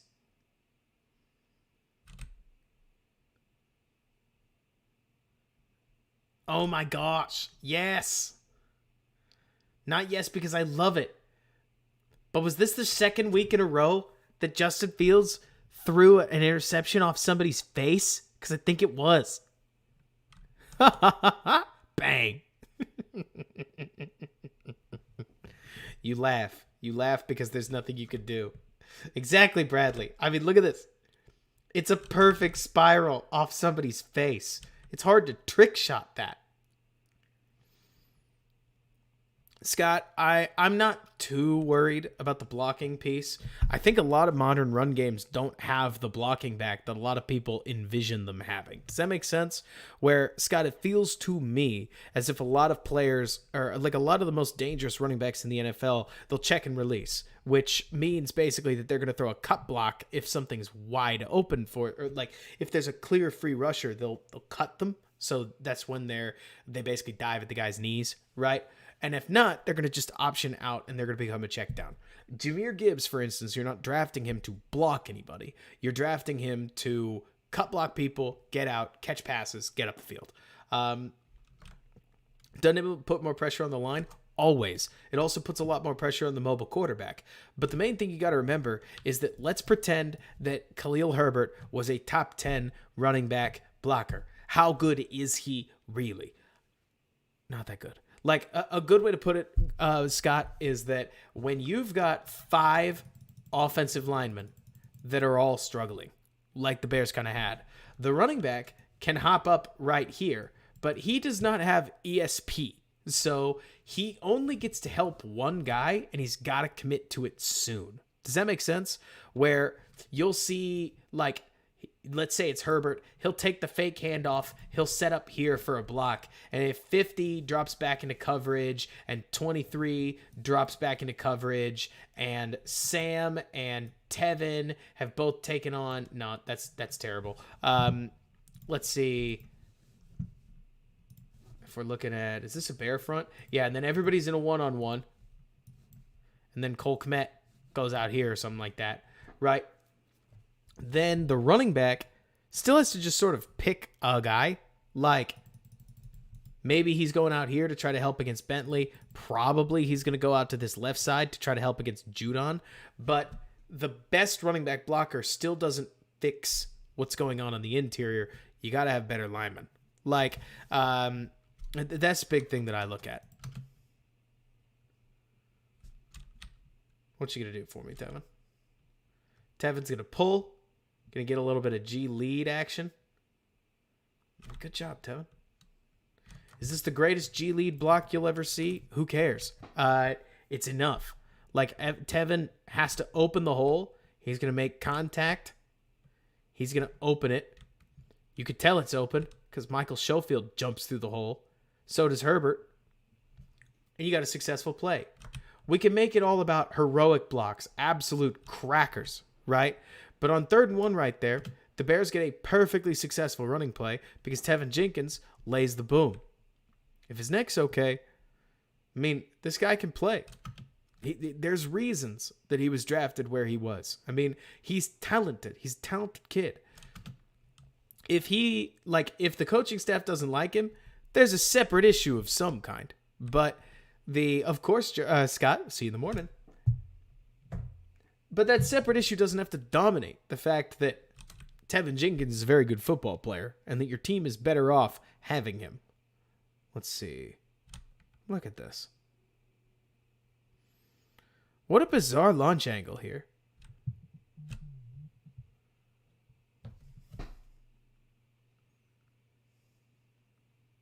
By the way, I do mean it this time. We're calling it at 11:15 absolute latest Central Time. So right now on my clock, it's 9:47. We will watch as much as we can, right? And then we will... Oh, hang on.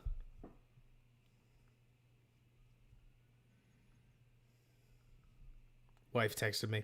No, I get you, WFM. I get you, John. But I need to get some decent sleep so that I can make more cool content. Because as much as I absolutely love these streams, and I do, whenever I stay up until 2, it pretty much wrecks my ability to do anything on Wednesday. And then if I don't catch up with sleep on Wednesday, it wrecks my Thursday too. And you hungry football people want more content than that. Yeah, I hear you, Bradley. But believe me this time. We love a good snipe in the passing game. Run action, play action is awesome. Like, this is the kind of stuff that shouldn't happen. Not to dunk on Borum in particular, but why is Borum getting benched? Partially because 93 is able to convert from run action, play action to a pass rush with any success at all. You shouldn't be able to. You should be able to get just enough control of your guy that this kind of thing does not happen. Was the Manning on that zero blitz Fields converted into a touchdown? Which one? Was that this game? Let's see.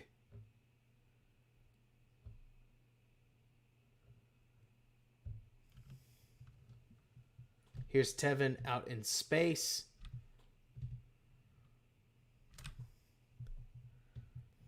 Oh, yes. We'll get there. Can't wait.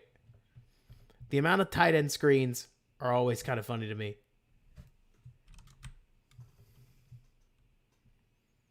Especially given who they throw him to. Tight end screen to Griffin? Really? Let's fix that. Let's get ourselves a sweet new tight end. Or at least a couple. Maybe a few.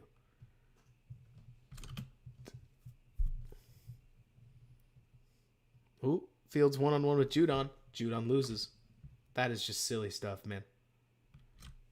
I don't know if Fields actually gains any yards. Looks like he's on the 34 when he originally gets it.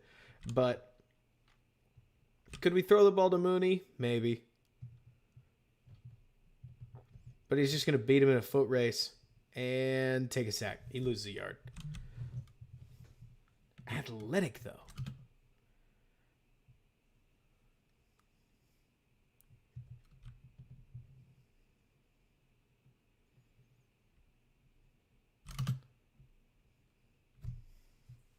Yeah, Tevin looks comfortable.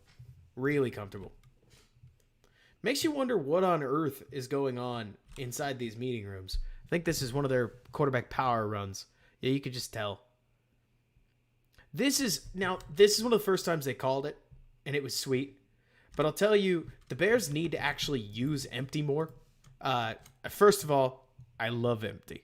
Right? Especially on late downs. And I imagine with DJ Moore, and especially if they add almost any other receiver that they're going to. But if you've got Chase Claypool and DJ, maybe you got Darnell Mooney over here, and Darnell's going to run like a crosser of some kind. And then DJ is going to run like a deep hook or like a deep dig of some kind. And then Chase Claypool is going to run like probably like an out of some kind, to the point where you can basically try to work Mooney over the middle for 5 yards up to DJ Moore, and then this out would be stupid. So from a design perspective, we're not going to do that. Out is bad. The point is that the Bears so rarely threw the ball out of empty that by the end of the season, if you saw the Bears line up like this, they were running it. And you knew they were running it to the wide side, right? You knew Fields was going to run this ball, which is fine. It's more to say that I want the Bears to throw out of empty more because they got awfully predictable. But this is one of the first times they did it, and it worked like a charm. We love this. Look at Braxton get out here. Like, look at Braxton. Like, pull and find something, you know? Move those feet. Boom. I can see what they loved about him. Like, there are pieces in Braxton's pass pro that are never going to be great. Sorry. But his run game stuff really helps you. Like, he is a legitimate playbook expander in his run game, like, or within the run game and what you can do with it, because he runs better than some tight ends. And I think I mean that literally. I don't even know if that's a hyperbole. Like, he's really good at it. And so you obviously, like, you can do a lot with that. You live with what you lose in the run game, or like in the pass game. In fact, I wonder if the Bears would consider moving him to right tackle, just because it's a little bit easier to help out at right tackle. Here's the sweet arm angle one, which is so funny because people, I remember this, talked a lot about Fields doing that.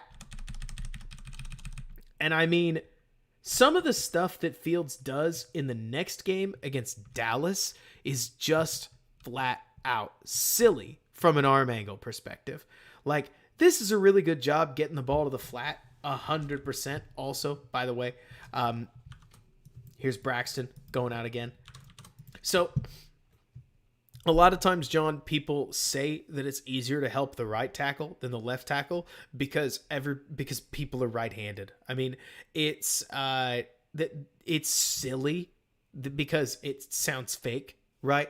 But because everybody naturally opens to that right-hand side, right, that it's a little easier to see what's going on that right-hand side and send help to get there.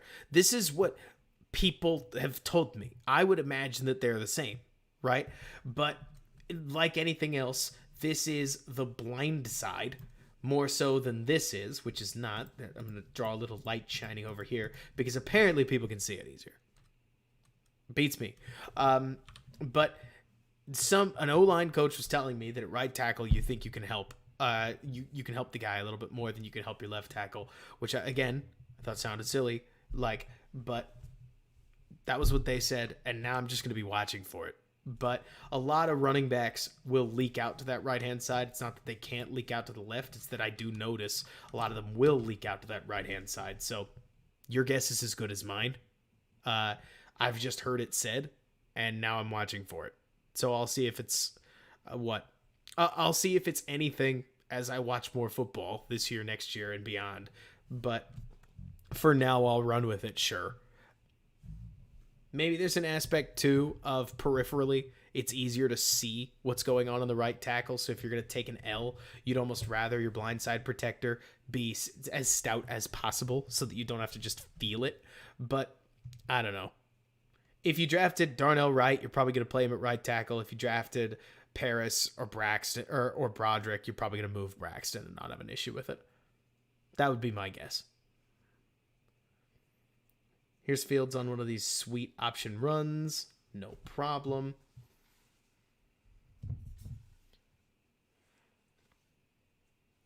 Brandon, I imagine it's a little bit of that, but you would think if the best edge is coming at the left side, that at that point you're going to, if your best edge is coming at the blind side, you're going to help with the running back over on the blind side, wouldn't you?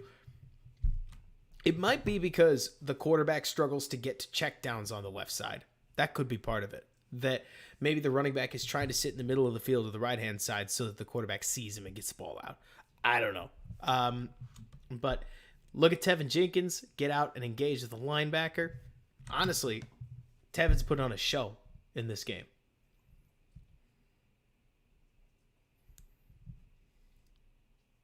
Let's see. How many times did Poles draft a guy when the Bears gave him a visit? I believe the current count, Khalid, is 0. Now, somebody in the chat may know better than I will, but I believe the existing count is none. That if Poles brought you in for a visit, he's not going to draft you. But I do not know. Man, did anybody get open here? Let's see. Oh, man. Justin, you had it. He thinks about it. You see that? You see that pump? He's like, ooh, I should. Nah. Yeah, you were right.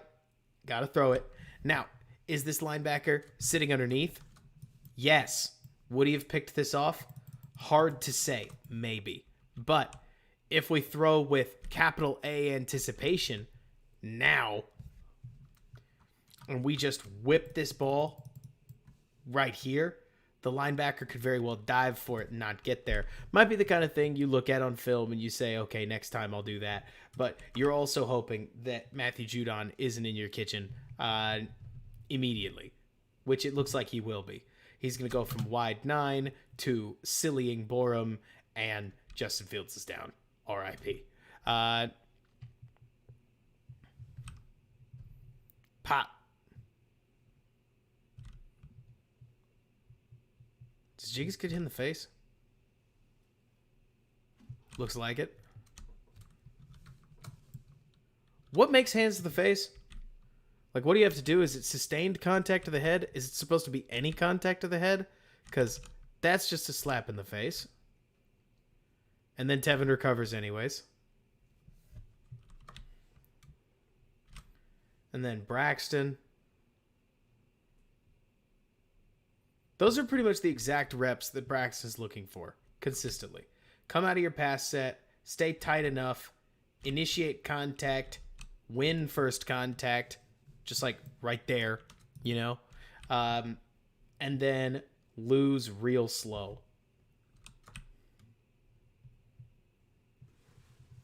Third and 17. I definitely don't think they pick this up. No, I think they take another sack. I was wrong. Oh, I was really wrong.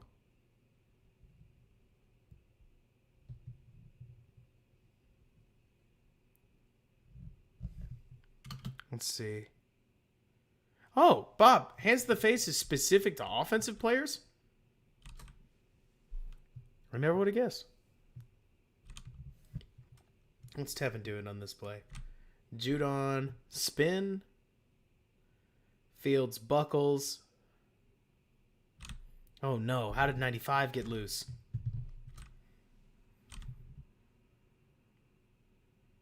That's how. Tevin takes 95, passes him to Mustipher. Mustipher immediately gets outreached and ripped on. Can't make that one up, can we? And then Showfield's fighting for his life, but Fields beats him. Man, that is silly. By no means am I trying to be some Bears homer, but Fields hits a jump cut, double-footed jump cut, catches himself, and then just zooms for 20-some-odd yards. That is wow. That is really wild. Braxton does a good job staying tight, ultimately keeping his guy completely off of Fields. Braxton's really the block that sends this whole thing home, right? Like, because Braxton has to hold his guy. If he loses his guy in any capacity, then Fields has nowhere to step into, because now we've got a washed down edge, but we've got somebody crashing from here. 96 is putting pressure on us over here. Like, Fields has to stay, let's see, Foster, great seeing you subscribe. Thank you. Ooh, that is nice. No kidding, Khalid. And Jordan, this is what you were talking about, wasn't it? Where one of the other things that Tevin and others have to think about is that whenever you're decent on the Chicago Bears 22 offensive line, you have to think about everything. So Tevin's responsibility is number 8. Number 8's going to go drop into coverage, right? So as soon as that happens, that means that Tevin is now looking for work. And as soon as Tevin's looking for work, he's thinking, well, we just gave up a sack because Larry freaking Borum can't stop this guy. And it's 3rd and 17. So if he gets depth and my guy starts to lose, we are screwed, right? So Tevin is going to punch 95 into, like, Mustipher's kitchen. And I mean, look at this. You see it. Like, 95 ends up one hand off. Like, this is relatively off balance. You're hoping your center can control this. And he's seeing Judon spin back into Fields. And ironically, look at this. Tevin's correct. I mean, you want to see something silly. He sees Judon going for the spin right here. It looks like he checks. He sees the spin and he says, oh, shoot, Larry's about to get killed. And goes over there and hits the snot out of Judon and takes him all to the ground, which immediately lets Mustipher lose, right? So Tevin's trying to do both. Passes him to Mustipher, helps out his tackle. Mustipher just takes an L anyways, meaning Tevin is sitting between somebody who lost and somebody who lost, which just doesn't help you, right? Like, to Tevin's credit, he and major other pieces of the Bears line just, oh, is this? I see that now, Khalid. Like, 95 sees it and goes, oh, you gotta be kidding me. And just chases and shakes his head. But yeah, I mean, I can see it. Like, taking off my pro coach lens, right? Like, taking off the lens where I'm trying to actively support literally everything that Ryan Poles does. Because that's more real than it should be. Like, it's a lot more fun to support the regime, so to speak, than it is to criticize him. Where, I don't know what Tevin Jenkins is like in the meeting rooms, but this is a good player on the football field, especially when he's put next to guys that cannot play and are major problems on clear passing downs, like a 3rd and 17. Now here, it looks like he loses his balance. Not everybody we don't win all the time, that's for sure. He gets caught playing help defense by the looks of it, where he's going to try to help set that guy on Mustafa, and then as he leans back, he just can't get his balance right, and 58 knocks him over because Borum, for some reason, cannot, like, get any hand on him. But, I don't know. I mean, we definitely got to the point where LG was not good, Donald. And ideally, Cody not being hurt anymore can really help with that. Let's see.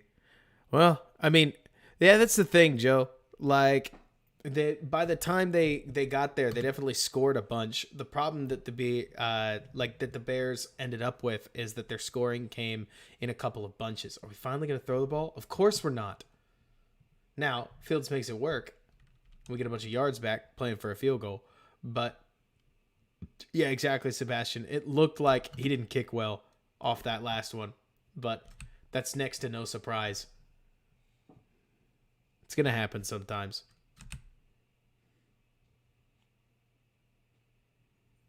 Now, Donald, we do this every time. Because I hear you. I think the same thing. The truth is, Donald, can we address an elephant in the room, Donald? Because we should. There is a gel factor to offensive line every single season with every single team. Oh, this is that throw to Mooney, isn't it? Hang on. I don't think they had the wide one for this. Yeah, they blow this dead, they take a timeout, and for some reason, my tape doesn't have the wide shot for Darnell Mooney's big catch on the sideline snipe. But anyways, Donald, back to what we were talking about with the offensive line. So one of the things, Donald, that's worth mentioning is that offensive line is a slightly enigmatic because depending on how good the coaching is, depending on how cohesive the scheme is, depending on how hard the guys work in OTAs, depending on whether they like each other, depending on whether they fit together, an offensive line could take a bunch of subpar pieces and turn out San Francisco results, right? The San Francisco interior defense offensive line between the left guard, the center, and the right guard. Do we know how many starts they had collectively coming into the 2022 season? I will give you 10. 9, 8. How many starts did these guys all have between them? I'll give you the answer in 2, 1, 3. So Trent Williams obviously had a lot of starts. Mike McGlinchey obviously had a lot of starts, but those 3 players had 3 starts between them. If you go look at San Francisco preseason articles, they talked about how offensive line was going to be a massive bane on the team, like a real hurdle to overcome. It was not, because as it turns out, being an unknown on offensive line isn't always a negative, especially because offensive line is a unit, like it's a unit room where yes, of course, Joe, receivers help. Good scheme helps. Good quarterback play helps. All these things help. But also, there's a major piece to this where having your offensive line set come OTAs, having your scheme set come OTAs, and having everybody gel can make everybody look an awful lot better very quickly. it's just, you almost can't bet on it. I mean, the Bears have had Donald. I would say going back to the Nagy Hiestand days, the Bears have had poor offensive line scheme from 2019 to 2021. And then I think their 2022 scheme was pretty good, but the talent was really bad. And they got hit at injuries in the wrong times, in the wrong places, and kept having to reshuffle the offensive line. And nobody played like they trusted anybody. I mean, going all the way back to the fact that Cody Whitehair and Braxton Jones could not pick up a tight or like a TE stunt ever. They just never trusted each other to do it. And it created real problems. So could the offensive line that you mentioned be good? It could be, but could is going to do a lot of work there, where I feel a lot more confident in the wide receiver room with DJ Moore, Darnell Mooney, and the massive question mark that is Chase Claypool, let alone if they add somebody else, and yes, even plus Velus Jones, than I do about the offensive line, even assuming that they draft somebody. But because it could be good. It could be good. Could is just going to do a lot of work. And I think the scheme will go a long way. I really do. But I tend to think, like you're talking about, John, that you definitely need depth. Because the more starts and the better quality depth you have, the more insulated you are against guys either massively underperforming, but more realistically, guys just getting hurt. And there are plenty of teams out there that if they had a better guard than Whitehair, they would have rode with the other guard, and Whitehair's injury would have just been reported as having a longer recovery window. But Whitehair was the best guard on the team, which sucks because, or not the best guard on the team, the best guard other than Tevin on the team. So he had to get back in and play, and he was not very good at it. And so it's going to be interesting. Like, just figuring out what this Bears offensive line looks like. Because between a mobile quarterback, a healthy running game, a better receiver room, add a little bit of talent to the Bears offensive line, and bada bing, bada boom, you may have a pretty solid one. You really might. But we don't know. So let's keep watching. Big catch by Darnell. Sets up. There's no way that's versus 16. Let's see. Joe, by the logic, drafting a tackle at 9 won't immediately make things better. So the issue, Joe, is that while drafting a tackle at 9 won't immediately make things better, not drafting a tackle means things still won't be better come 2024. Like, you have to draft your tackle eventually, and your tackle that you draft has to grow still. Another argument that you could make, Joe, is a 3 technique can get better by halfway through the season. They may not become Jeffrey Simmons. They may not become Quinnen Williams until a couple years down the road, right? But a good 3 technique could just hit the ground running and make some plays. Like Kenneth Walker, as much as people would dunk on it, like around the halfway point of the season, he turned around. Aiden Hutchinson became an animal and a serious force to be reckoned with around the midpoint of the season. Defensive guys pressure cook a little bit faster than offensive line. But so the main reason that I say that is because you could make an argument that you need your offensive linemen to get drafted this year-ish so that you can legitimately try to push for a Super Bowl in 24-25. Now, you'd still be a long shot for a Super Bowl in 24, but the hope would be that by 25, you've added now a first rounder in 2023, whatever pick that is, 2 first rounders in 2024 that are now in their sophomore season, and you've still got DJ Moore on a cost-controlled year. You probably handed him an extension, but you've still got that 3rd year. You've got plenty of other young talent that's still moving along. That would be Justin Fields' 5th-year option, and you've got a real shot at a Super. Well, I don't know about a real shot. They've got to do a lot right, but in theory, you'd have a very, very, very, very, very solidly set up team. You just got to do it. And so does that mean, I don't know. Truly, I don't. Oh, here we go. Good job, Tevin. We take a holding call, but John, I thought about making the same joke. I'm surprised you're sticking with that and not rolling with Utah kid, Kincaid. That it'd be Kincaid's 2nd year. Kincaid's 3rd year. But you'd probably have to trade down a little bit if you're going to do that. So one thing I really appreciate about Tevin, because I think that it takes legitimate talent to do this. So watch Tevin. Let's talk about exactly what happens on this play and why I think it's so important. Because Tevin Jenkins might display my favorite piece of an offensive lineman. Like, Tevin loses this rep. Like this right here, 93, hits him, throws his hands off, gets control of his chest, starts to work him, and then dips and rips around. Fat L, right? I'll even write it out. Like, this is a fat L, right? But Tevin, because of that grip strength we talked about earlier, recovers. He's able to take that loss, get back, or like work his way back around the rusher, become a problem for his like the rusher on his left tackle side, and give Fields a place to run to while still maintaining the grip he needs to make Fields not a problem, or like to keep Fields out of danger while Cole Kmet gets held downfield and draws flag. So main thing that I love about this, the main thing I'm really getting won over by, is that Tevin will have these moments where he gets beat, right? Like he's when I say he's inconsistent, this is what we're talking about, right? Loses the hand fight emphatically, chest gets controlled. The good job, like the thing that Tevin is doing really well in both the Dallas game and this game, is he's strong enough with his right hand to stay latched on and keep the rusher from, what would you say, blowing the play up. Like, he keeps the rusher from annihilating the play, which is really, really key. Does he put pressure on? Actually, he doesn't in this case. So it's not even a loss. But from a technical perspective, it's not a great rep. But it's a really nice athletic recovery, and it's what you need out of your offensive lineman. Kudos to Braxton Jones over here, who somebody mentioned is stonewalling Matthew Judon. Braxton gets outreached, but soaks the contact, keeps his feet moving. That's a really good rep. And then Schofield comes in to make his point. Exactly, Donald.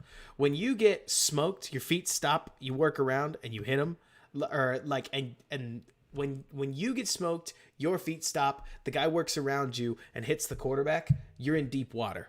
When that's not the case, when you're able to recover and at least be more of a problem, then yeah, you're fine. And I tend to agree with you, Prabhat. The more that I look at this tape, the more that I personally also think Tevin's going to be just fine switching the left guard. He's not specific to right guard. Like, Tevin's play isn't just right side play. He'll be okay pretty much wherever you put him, in my opinion. Now, he'll have to reset his feet, which he's done too many times, but that's its own problem. And half the reason they love Braxton Jones, they will take all of the L's in pass pro that they have to live with. Like, if that's 4 or 5 a game, that's 4 or 5 a game, because there's not that many offensive tackles that are going to charge like this, arc around their tight end, and go catch a corner. But he does. And that's a 2, and as much as you want to talk about game of inches, Braxton hitting that guy drives him out what should have been there, and Herbert picks up another, 5 yards? Off of, just off of the fact that Braxton Jones gets that far out. So, we're talking about specific plays. I think this is 1st and 10, right? And Braxton Jones's athleticism, specifically Braxton Jones's, leads you to probably about 5 extra rushing yards. Takes you from a 2-yard gain to a 6-yard gain. And that's why he's there.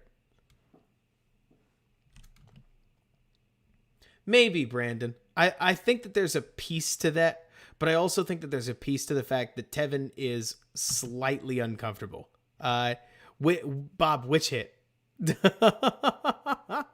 Which hit should have been a foul? The hands to the face one? Let's see.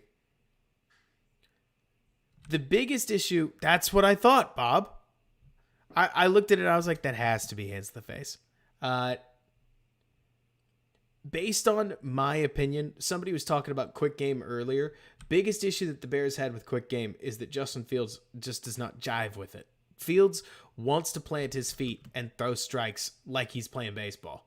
Also, by the way, one other thing I don't love, from common stat charting, this play is a fumble, right? Now, I'm not trying to whine too hard, but in the slick, Justin Fields bobbling a snap, picking it up, getting out of the pocket. I think he turns this into a relatively healthy run. He does. Third down, and he's going to pick up a run because that's just what he does. He's just going to pick it up. That goes down as Justin Fields Justin Fields fumble, first down. And so when people after the season talked about like, oh, well, Justin Fields has a real fumbling problem. It's like, I'm pretty sure he got scored for 4 fumbles in this game. Like, so I don't think he lost any of them. He got scored for 4 fumbles. I only think one of them actually lost any yardage because the other 3, he just picked him up, or like he just picked the ball up and ran with it without any real issue. The statistics get kind of screwy, you know? Like the fumbles definitely affect his stuff. Oh my goodness. Like you're mentioning, Khalid. If I was a defensive player, this would just be obnoxious. Like, here's Matthew Judon, and he takes the snap. He realizes this guy just fumbled. They lose contain. And he's just going to run away from everybody. And I mean, the worst part is when Justin Fields hits this part. And look at the body language. Like, at this point, he's just trotting. You know? Casual. That would annoy me. Man, if Justin Fields is like, I'm going to say something that's going to be a little salacious. Just know that I mean it with all love in my heart. If Justin Fields becomes a C+ quarterback and keeps this athletic ability, he's going to be a nightmare. Let me see. I think it's Mustipher, Donald.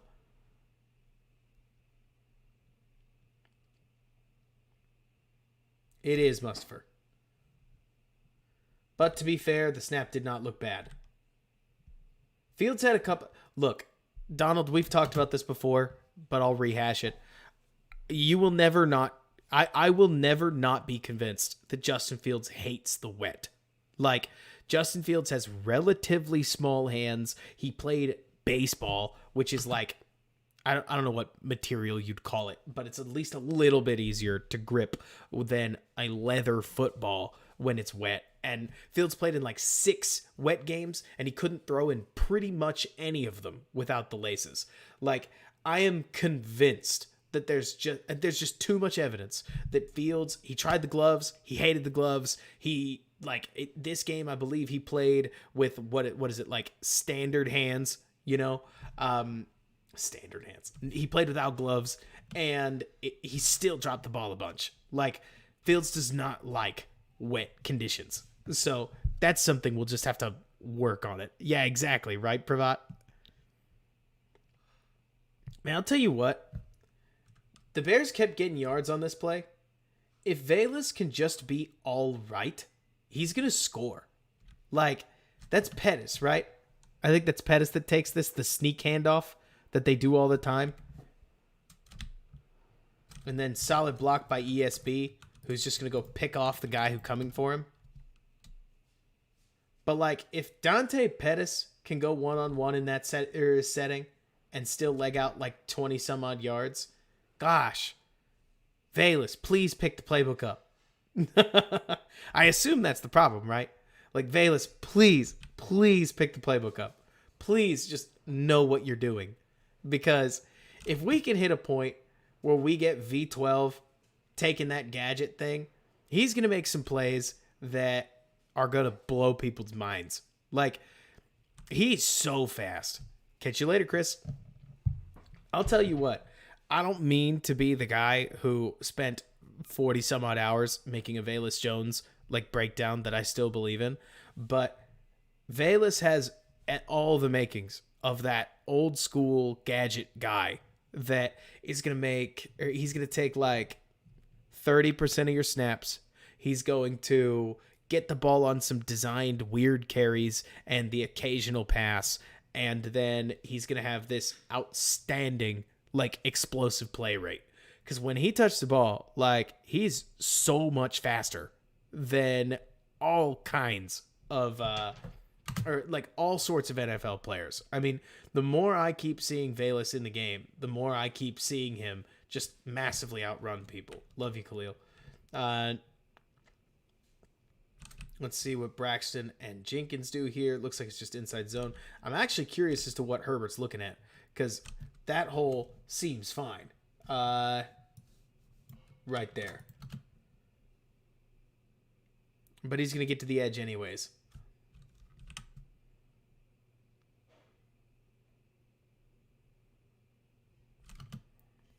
John, if they could, that'd be sweet.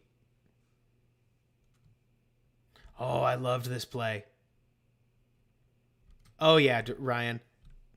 V12 catch against the Bills. The guy was absolutely flying. By the way, this one, you want to talk about fun? I believe this is where Fields is trying to sell this corner back because Kmet is about to run the corner route and he needs him to stop. Then he turns his hips to try to get this corner to bail back and this defensive end to bail back into that zone. Defensive end stops his feet. Fields throws it to ESB for nice and easy command.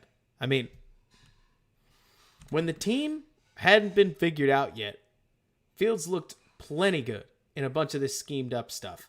And it's all natural, you know? Like a lot of the plays we're seeing Fields make, you could call them improv. You could call them it factor. They're like one read plays that you're trying to basically just force to work. And to do that, you have to command the field. And Fields did that quite well. What the Bears really need, this is just not going to surprise anybody.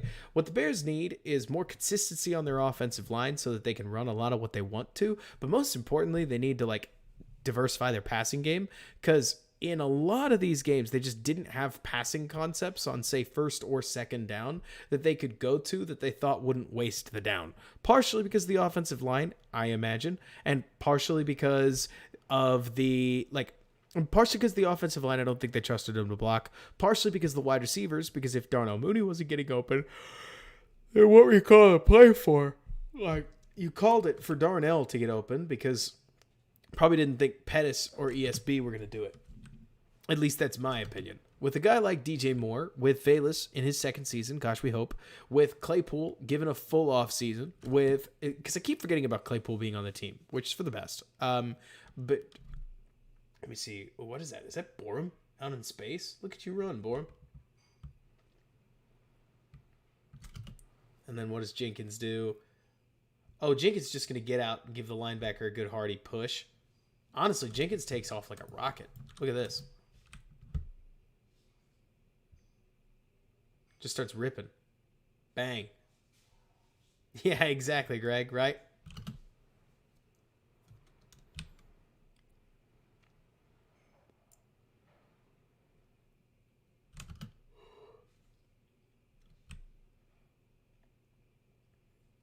This game is just a fun football game. 3rd and 10.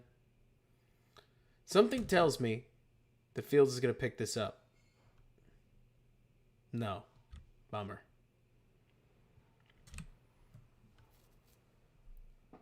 Who loses? Oh.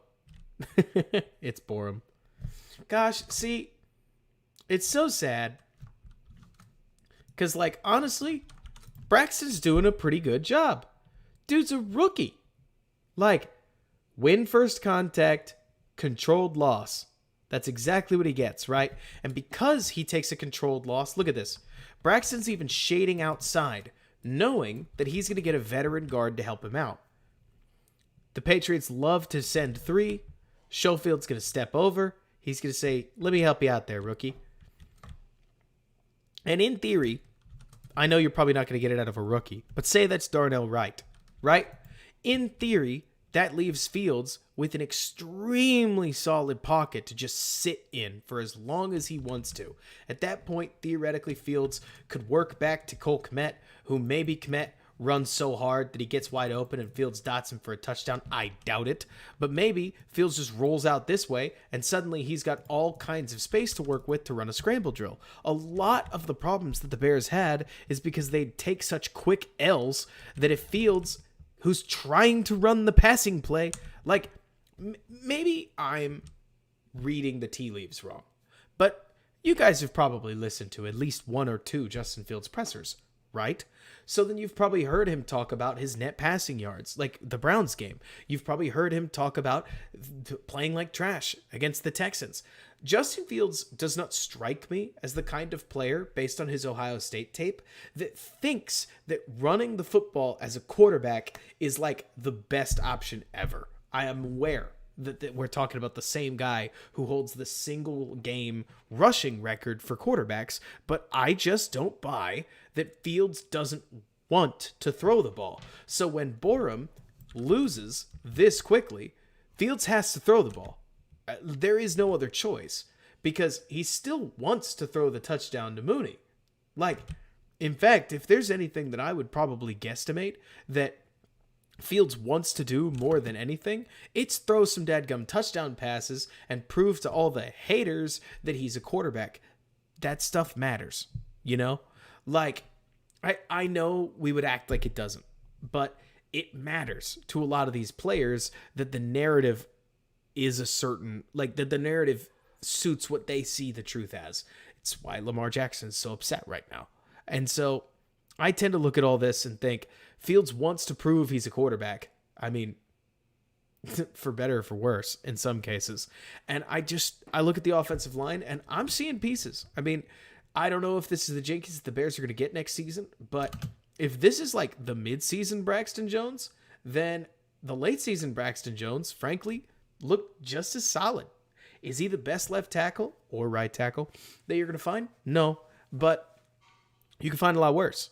And that's really core. Like, you can work with this, especially given how cheap he is and how much value you get starting him.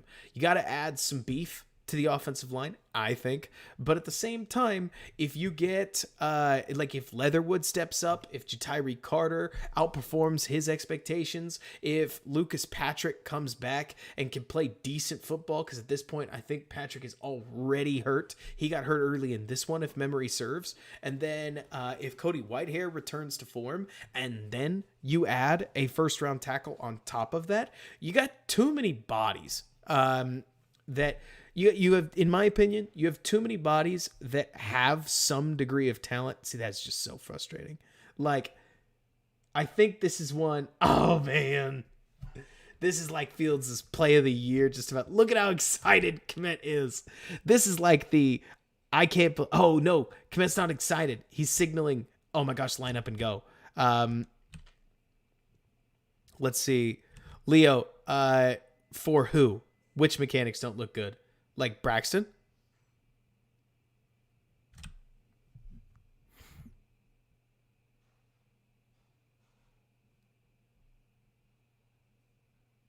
Oh, man. Gets out of the pocket. Flicks the ball back shoulder. Boom. Catch. Whew, that is nice. Yeah, Leo, I'm really curious as to which lineman you're talking about specifically, because I'd believe you. Or are you talking about, let's see, I just doubt you're talking about the right tackle, Borom. Let's see. And honestly, I'm not an offensive line guru. So there's pieces of that frankly, if you could explain it, I think we'd all appreciate it. Man. That is a dot. Oh, that is a dot.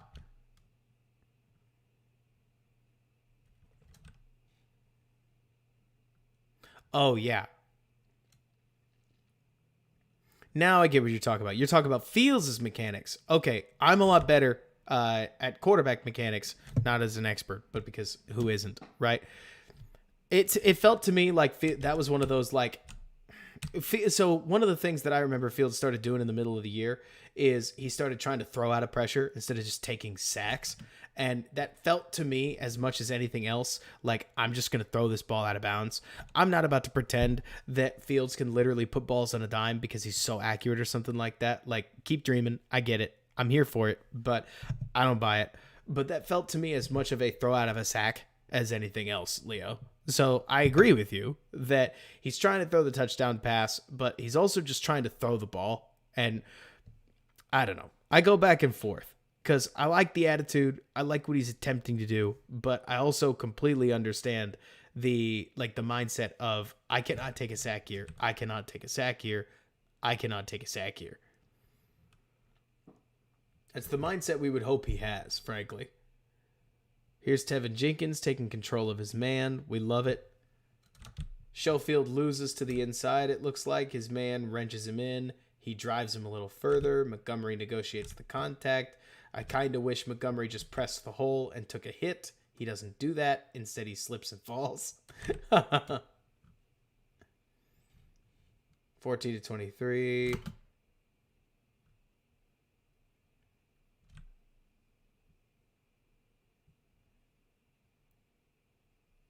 First down.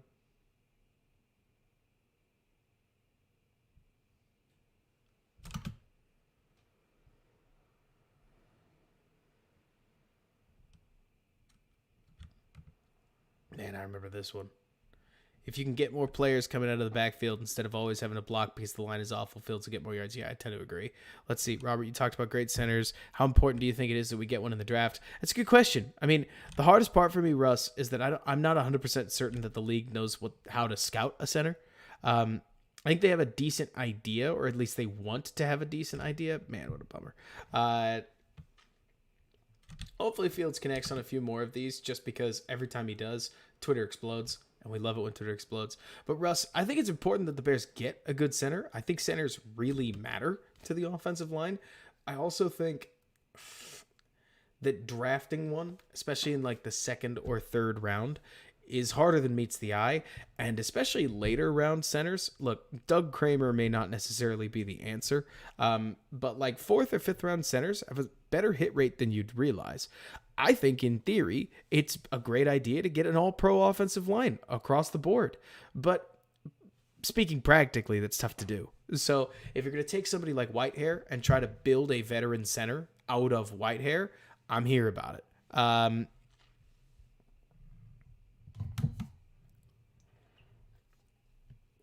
Because then with Whitehair, the hope would be that he's been around the game for long enough, that he's seen all kinds of fronts, that he can make the line calls that you need him to make, and command like a center would. Especially now that he's spent another year in this scheme. In theory, it shouldn't be too tough. Yeah, I know, Brandon. I'm thinking the same thing. Time check, I've got 10:36. So we got 45 more minutes-ish. I think Ricky Stromberg makes a lot of sense, Donald. I haven't studied him personally, so I can't speak to him. But the guys that, because I just edited the Building the Board podcast, I'll see if I can't put it up tomorrow, for the second batch of offensive line that included Stromberg, and they sounded like they liked him. So that's sweet. I'll take their word for it. Tevin Jenkins is just mugging people.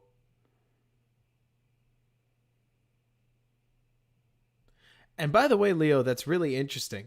Because I guess you're right. Normally people don't stride forward, right? Normally quarterbacks will just plant their front foot back down and then turn their hips instead of picking it up and fully planting the foot forward as they go, huh? Like that's at least what I'm visualizing. What if they take a second or center in the second and move Whitehair back to left guard? They could, Turu. It's very possible. But I'll tell you right now, if you're moving Tevin to left guard, you've got guys. Like, you've got the guys to play guard. And then if you can get an extra guard, you're talking about insurance. But it wouldn't surprise me if right now they'd be more focused on... I don't know. I can see a world, let's put it this way, Turu. I can see a world in which the Bears would want to take that rookie center, right? A guard center. And then they will basically have Tevin Jenkins, Cody Whitehair, Nate Davis, and the new rookie compete for the best three. And then you've got the extra guys, good depth. The only problem is the Bears' defensive line, the Bears' receiver room, or not the receiver room specifically, but like the defensive line is so bad that if you're adding depth to the offensive line, like let's say we're, you know what, we'll show. To do the first two, they opened it up to 3 rounds. How kind of them. They must have gotten too much blowback. So let's go here. We're just gonna go straight draft, okay? I'm gonna keep it really easy. We're gonna take to make a point, right? We're gonna take. There's no way Broderick's seriously down here at 26. I tend to disagree with that personally, but let's take Broderick Jones just to make a point again. At this point. Bop, bop, bop, bop, bop, bop, bop, bop, bop, bop, bop, bop, bop. 53. Okay, what are we looking at, right? I think you could take a Matthew Bergeron, you could play him at guard, right? I think you could take a Cody Mock, you could play him at guard. I think Cody Mock is a sweet add here because he might even be able to play center for you. The thing is, your defensive line is still terrible. Like, really, really bad right now. And so I feel like you got to add either your defensive line or maybe you're going to look at your receiver room. But Julius Brents just got drafted, so we can't think about adding him. Jahmyr Gibbs is already off the board, so we can't think about adding him. We're not looking for a linebacker with the other needs that we have. I would love to go BPA. Let's put it that way. I would love to go BPA, but the Bears are so poor at some of these positions that you have to add that your talent of it. Let's put it to rephrase it. If you're doing your draft grades, need and scheme fit are a piece that go into the puzzle, right? But they shouldn't walk the dog. Like, you shouldn't get commanded by need unless you're in a position that the Bears are in and you are so bad at some of these positions that there's just not a lot of other options. I think the Bears are in that spot. So like you're saying, Prabhat, I feel like Benton's the only real choice that you can make here. Michael Wilson, I think this makes sense. Frankly, I can't take him. I love Michael Wilson. I can't take him before the third, not because I hate Michael Wilson, but because, in my opinion, friends, he missed 2 full seasons.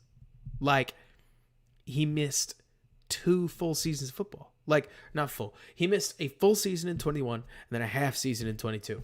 I love the kid, but I don't think you can do that. So here's the thing, Donald, because I hear what you're saying about Bergeron, but we just took a tackle. So I don't think the Bears are in position to do it. I feel like you got to take Benton. Now, if the Bears get to 61 and you're really telling me that Darnell Washington is still on the board, I mean, I'm just saying I'm seriously thinking about it. Because then I could tell, in theory, Cole Kmet to slim down.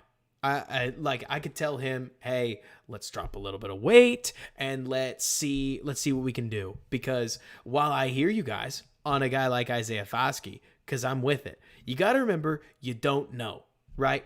Like, ignore this. I wish you could play with this off play. Like, I wish there was a setting to turn off rank, because that just helps you cheat the board, right? You're at 61. You have another pick at 64. That's all you know. That's all you know. And you bring up a good point, Donald. You may have to take a guy like Foskey instead of a guy like Benton. My thought is, with Benton, you're hoping for a Grover Stewart-esque one tech. And I think that's actually very valuable. Like, at 53, it's not that high in the wide world of things. I get what you're saying, but he's a gap-penetrating one tech. And I think that adds a lot. So, remember, we don't have this. And let me see. If I scroll... Oh, no. I'm going to put in the work to do it again. Obviously, we know that they're lined up in order for us, so there's not much we can do. But it's tough because when you're actually in the draft room, you don't get to see, oh, you know, maybe we take Jalen Hyatt at 71 because the draft machine says that he's still going to be there. You know what I'm saying? Like, it's not that easy. And so if it was me, I start to think about Darnell Washington. I think he's an excellent player. I think he's an especially excellent blocker. Dude is a brick house. Getsy comes from a Green Bay scheme that loved having a guy like his name is Mercedes Lewis, and I tend to think that Darnell Washington is Mercedes Lewis plus. I thought he had played his way out of the second round.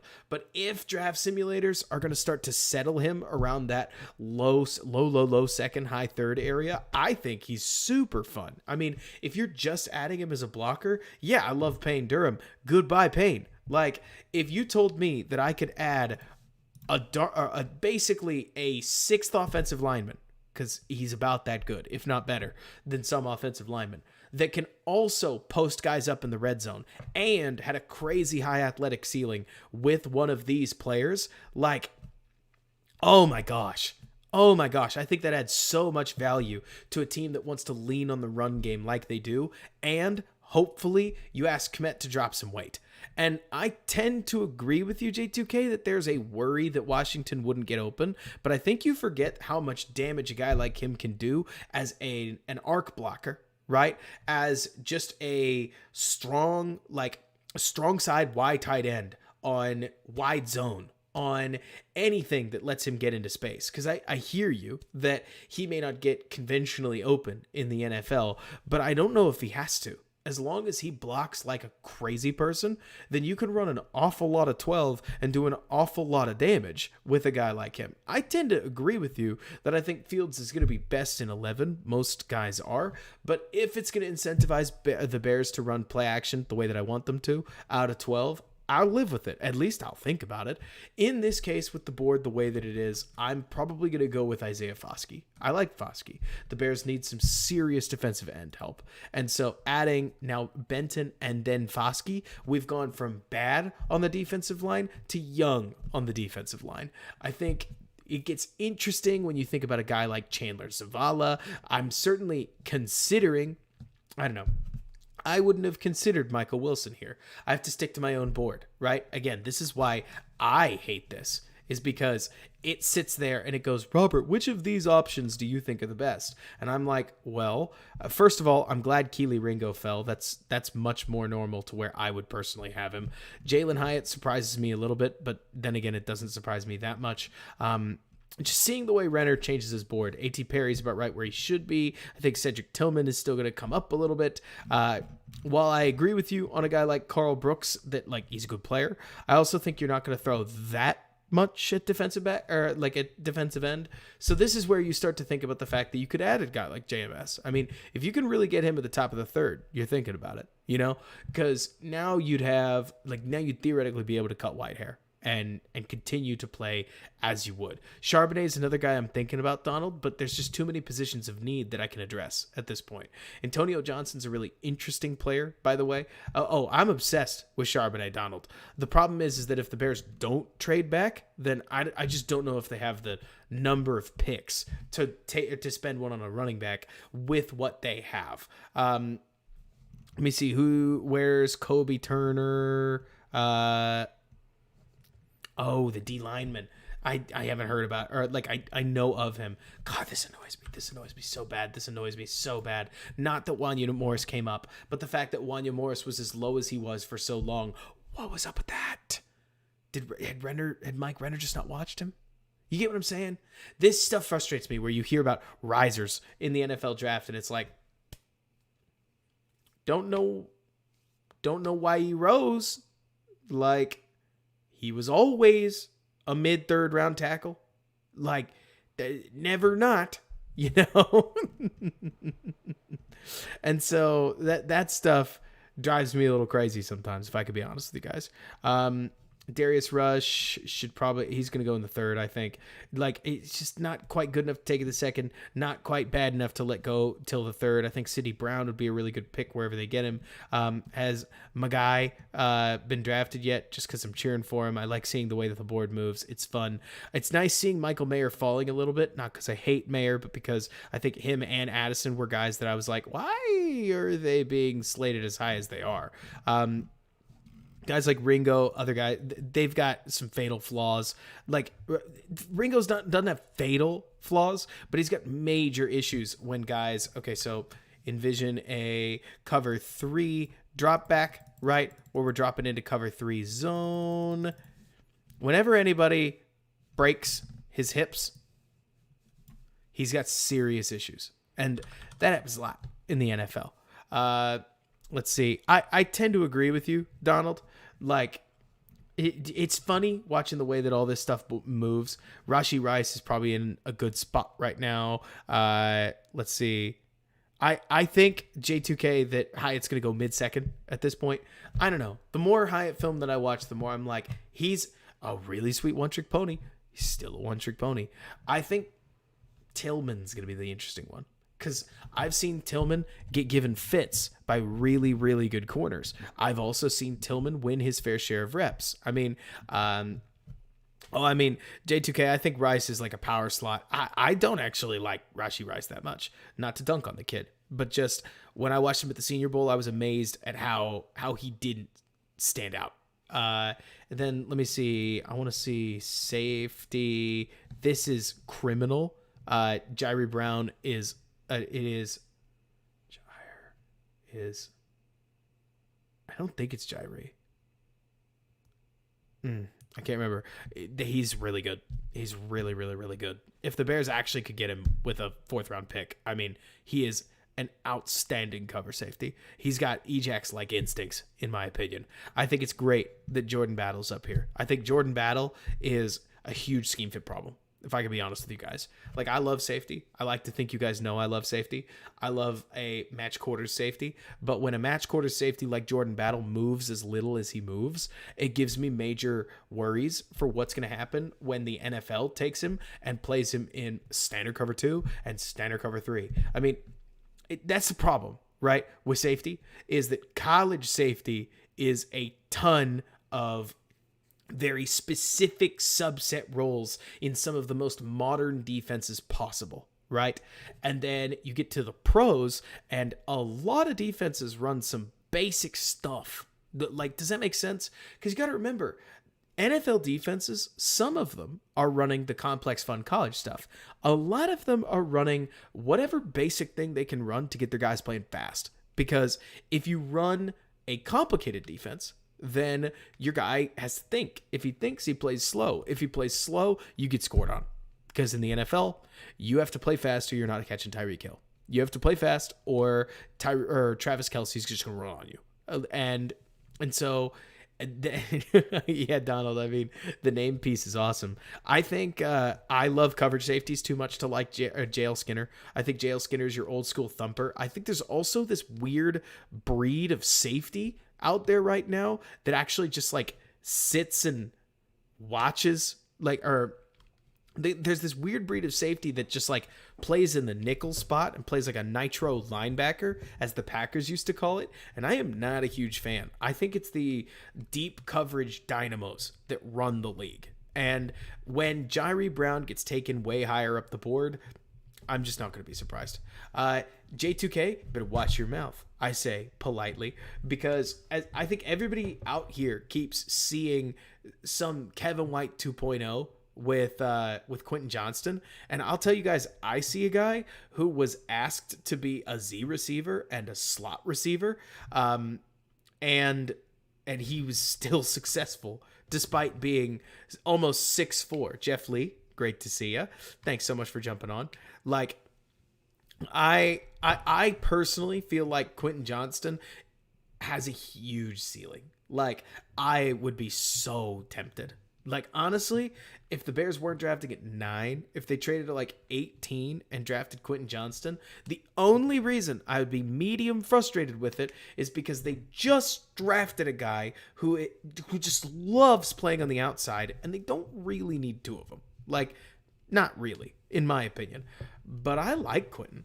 I mean, I really do. I think he has a better chance of surprising people in the NFL than he does being some massive disappointment, especially because I feel like whenever the NFL general public makes up their mind about a player in the negative, that they end up often like, I don't know, basically getting a little over their skis. Oblivion, very basic rundown. Tevin Jenkins is good. Braxton Jones is very surprisingly good. Let's see. J2K mentioning Quentin is easy to cover because, let's see, too much is caught up in his contested catch rate. He's too easy to cover because his catch radius is so small. All DBDs do is cover his chest. So much for that height and length. I think there's something to that, J2K, but I also tend to think that when you get to the NFL, you can expand it a little bit. I mean, the frame is there for a reason. While I agree with you that that's not what he did in college, that's not how the Big 12 works. Like, it's not to put too much on Sonny Dykes and TCU in the way that they play, but, like, Max Duggan can't get the ball out. Like, and they didn't throw a bunch of fades, and I don't think there was a specific reason that they didn't. They just didn't like him. And so I don't know. I really think the fact that Quentin Johnston was as successful as he was, basically imitating Darnell Mooney, because he could start and stop like a crazy man. I mean, his start-stop is some of the best in the class, and that's like including JSN. He throttles better than maybe anybody. I mean, very DJ Moore-like in his ability to just pop, stop, which is big. When he said at the Combine that his favorite route is the curl, I like it. I love where his head's at. He seems like he knows how to win, which I think is really, really good for a player like him. Because a guy like Kevin White, I'm not convinced he liked football. You know? Sometimes it comes down to that, doesn't it? I cannot be convinced that Kevin White liked football. Quentin Johnston seems like he understands football. And generally, you don't understand football if you don't like football. And I tend to think that as he gets to the NFL, he's going to surprise people. Maybe he ends up like Sammy Watkins. Could be. I'll take the L. I'll wear it. I think his ceiling is tantalizing. I think his floor is obviously pretty low. But it's more to say, I think people are watching the tape looking for a player he's not. But the player that I would point to, J2K, is I would say, look at the box he was asked to be in and look at how successful he was within that very tiny subset box. Because Max Duggan can't make a corner out throw, not consistently. Max Duggan can't make a deep flag throw. There's a lot of plays and routes that Quentin Johnston can run and would succeed on that TCU did not have in the bag. And so I tend to think that somebody like QJ could really take the league if he somehow falls to the point where a team that needs a sweet receiver but has a sweet quarterback could actually take him. It's just a matter of if that happens. Like, Quentin Johnston with Sam Darnold would suck. But that's my opinion. Yeah, I know, Donald. I thought the same thing. I was like, ooh, Quentin Johnston could easily become Sammy Watkins. But we'll see. Like, I can't help but think, J2K, about Christian Watson with Quentin Johnston, where I don't think Christian Watson plays up to his size either. But the speed that Watson displays and the body control, and yes, people had major issues with his catch radius and his drop rate, sticks out to me, where I'm not saying Quentin Johnston will be the second coming of Christian Watson. Christian Watson isn't the first coming of Christian Watson yet, but he is somebody, like, that's a comparison that I've also made Donald, where it's somewhere between there, right? Like, in a best case scenario, Quentin Johnston dominates with speed and body control in the same way that, without catch radius, in the same way that Watson has, and ends up silly wide open for a lot of catches, even whether he catches them or not. In the negative, he becomes Sammy Watkins. But Anyways, I get what you mean, J2K. We'll have to see how it plays out. In this draft, I'm so curious. Ooh, like I really am. Because if the Bears draft somebody like Darnell Washington, then they can go into the third or the fourth, fifth, sixth round, etc., and pick up some solid players. I think the Bears are going to trade down at least once within their top 4 picks. They're going to trade, right? I don't feel like Ryan Poles is somebody that just sits on his picks, but maybe we'll all end up surprised. Just because where the Bears are at, they really can use more picks, and I think Poles wants more picks. Wow, I get 1 draft. Huh. Eventually I'll subscribe. It's more to say that, like, whether they trade out from 9, whether they trade down from 53, whether they trade down from 61, whether they trade down from 64, like, I tend to look at the Bears thinking there's just too many guys that they're going to want in that area of the draft, like the top 100, right? Where if they can trade down and add another top 100 pick, I think they're going to want to. So we'll see what happens. I mean, I don't know. You don't know. But let's see. Booty. Oh man, J2K, I'll tell you what. Marvin Mims. I'm going to say something that might insult you because I mean this well. To me, Marvin Mims is what everybody thinks. Marvin Mims is what everybody thinks Jalin Hyatt is. Like, I don't think Marvin Mims is a one-trick pony, but I also don't think Marvin Mims is a good route runner. Like, when I watch Marvin Mims, I see somebody who is raw because he didn't have to be good. Like, he's so fast. I mean, J2K, I did get a chance to watch him. And Marvin Mims, let's see, Marvin Mims Jr. mock draftable. I mean, this guy is every bit of 4.38 speed with 89% broad jump. Like, it's not that he can't corner on a 90-degree angle. It's that he doesn't, because Oklahoma's offense is super bad. Sorry, any OU fans out there. And also, he's not a one-cut guy. He needs 2 feet, pop in for like on his in routes. But man, nobody's covering him on a slot fade. Nobody's covering him on a slot fade. Like, Marvin Mims is wildly fast, J2K. And I don't know. So to the point where you mentioned him catching 100 balls a year. I don't know if he'll catch 100 balls a year, but I think he's going to pound people with the 60 targets to 80 targets that he gets every year. Exactly. Like, I love the way he attacks the ball. I mean, you're mentioning everything. Like, the way he attacks the ball, the productivity off his targets, the way he helps his quarterbacks out. There is so much to like in Marvin Mims that I tend to think Marvin Mims should have gotten all the hype that Jalin Hyatt got. But Jalin Hyatt obviously plays in the SEC, played with one of the most electric offenses in college football. I mean, he's got all the tickers for branding. If the Bears grabbed a Marvin Mims, oh boy, they would be cutting Velus, but they would get a dynamo of a player. I mean, he is really, really, really, really talented because he weaponizes his speed really well. He understands how to get into zones. He's not forcing himself to play within a specific box. Instead, he is, because he's like 5'11 plus, so he's right on the border of that 6 foot mark. Sure, he's a little light, but I don't know. I like him. It's not that I like him more than one receiver or another. He's a good player. He's the kind of player that you would want because he's going to work hard for you. He's going to block hard for you. And man, if a corner plays him soft at all, he's going to take them to task deep. And if your quarterback's good at throwing deep balls, well, put one and one together. I tend to agree with you, Prabhat, about the Fitterer sweet spot thing. We'll just have to get there.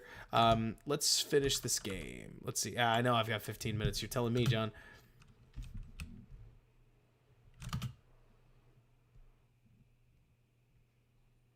Jenkins is just solid. And these plays give me an awful lot of hope. Look at this.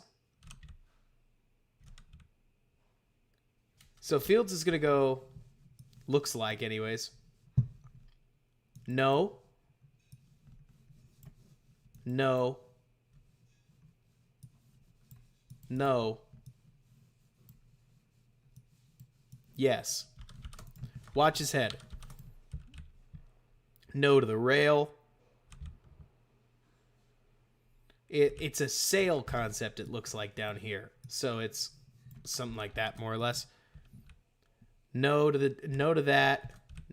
Looks past that. Finds the guy cutting back. Throws for an easy first down.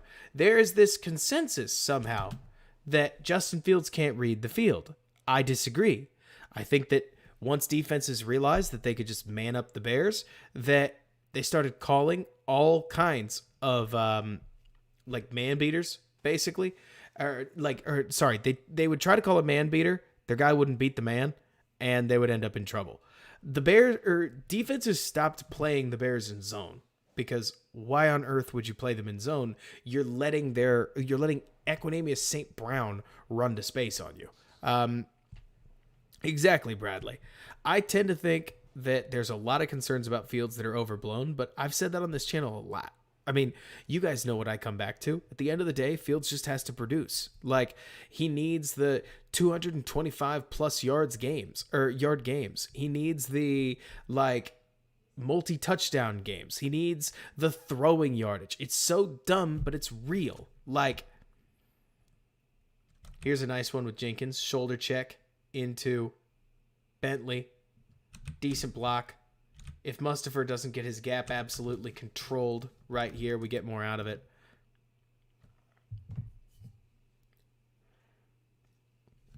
John, he was BPA last year because it was best wide receiver available. He absolutely forced the receiver.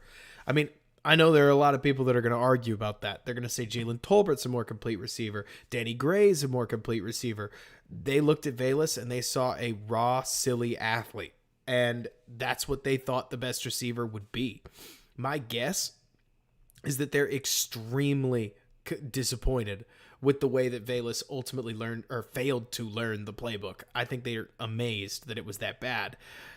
We'll see if another offseason changes it. Let me see. John, you mentioned you want to see more short pass accuracy. My hope would be that the Bears can kind of just avoid the problem altogether. Like, I would also love to see more short pass accuracy, but the Bears ended up in a situation where in the Bills game, especially the Bills game, but the Eagles game had this issue too, where if Fields was accurate with a short pass, the receiver still did not always catch it, which was, RIP.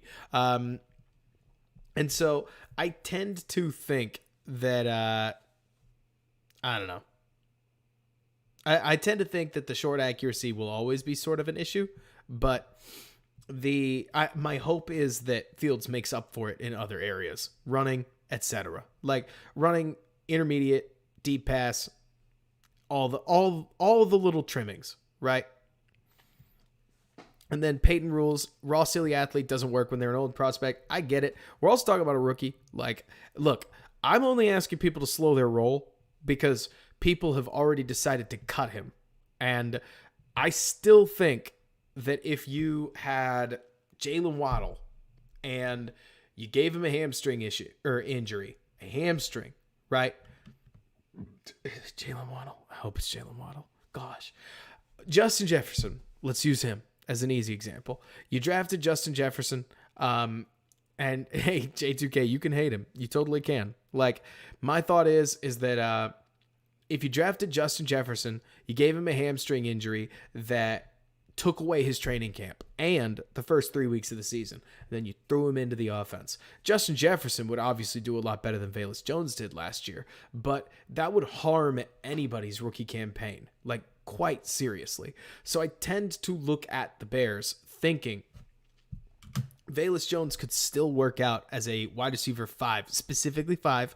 I'm aware that the Bears don't really have a wide receiver 4, but he's not really going to ever be a wide or anything more than a gadget guy. But good teams have good gadget guys. Like, it's totally just my opinion that Velus gives the Bears offense an edge. And it's hard to find receivers that give your offense an edge in the third. You generally need to take those guys in the first or the second, which they did not do. Prabhat, I would love it if wide receiver 4 was Michael Wilson. It's just, when are you taking him? That's the thing. That's the thing, J2K, right? What he does is like what he will be could still be useful. People kept trying to make him into a wide receiver 3. He's not a wide receiver 3. But exactly, Donald. Like I think a lot of people forget that he had a major hamstring issue that a pun time hamstrung his rookie career. Now, does it help that he's old? No. Like, especially from the branding perspective, that doesn't help at all. Because suddenly you've got, everybody just assumes that because he's older, he must be able to learn the playbook better, which is like weird. I tend to agree with you, John, where I think that the struggles in special teams are bizarre. Like, if not good, you know? To me, John, I would tell you with a straight face that the fact that they took a supposedly dynamo special teamer, and he's not a dynamo on special teams. He's decent on kick returns, but decent. And the fact that he can't catch the ball consistently is a really weird one. I don't know why they just threw him back there on punts. I assume he could catch the punts when, the age wasn't the piece of it. Or like when he wasn't in games. I don't know. There are pieces to last year that I'm like, were they just trying stuff because they knew losses didn't really matter that much? Beats me. I mean, the fact that Velus was allowed to fumble as many times as he was, or muff as many punts as he did, was just jaw-dropping. And I mean, he speed ran, making people hate him. So, kudos to that. One of the fastest jobs I've ever seen done in just making people angry at you, But I digress. To me, John, I'll tell you. Okay, so I feel like we've seen the overwhelming majority of what we need to from the offensive line in this game. It is functionally over. We will review the one Velus rep that I think, not literally one, but one of the most important Velus reps that pretty much happened. Let me see. Is this the offense? Yeah, a lot of it's from expectations. Let me see. Let's see if I can find it really fast.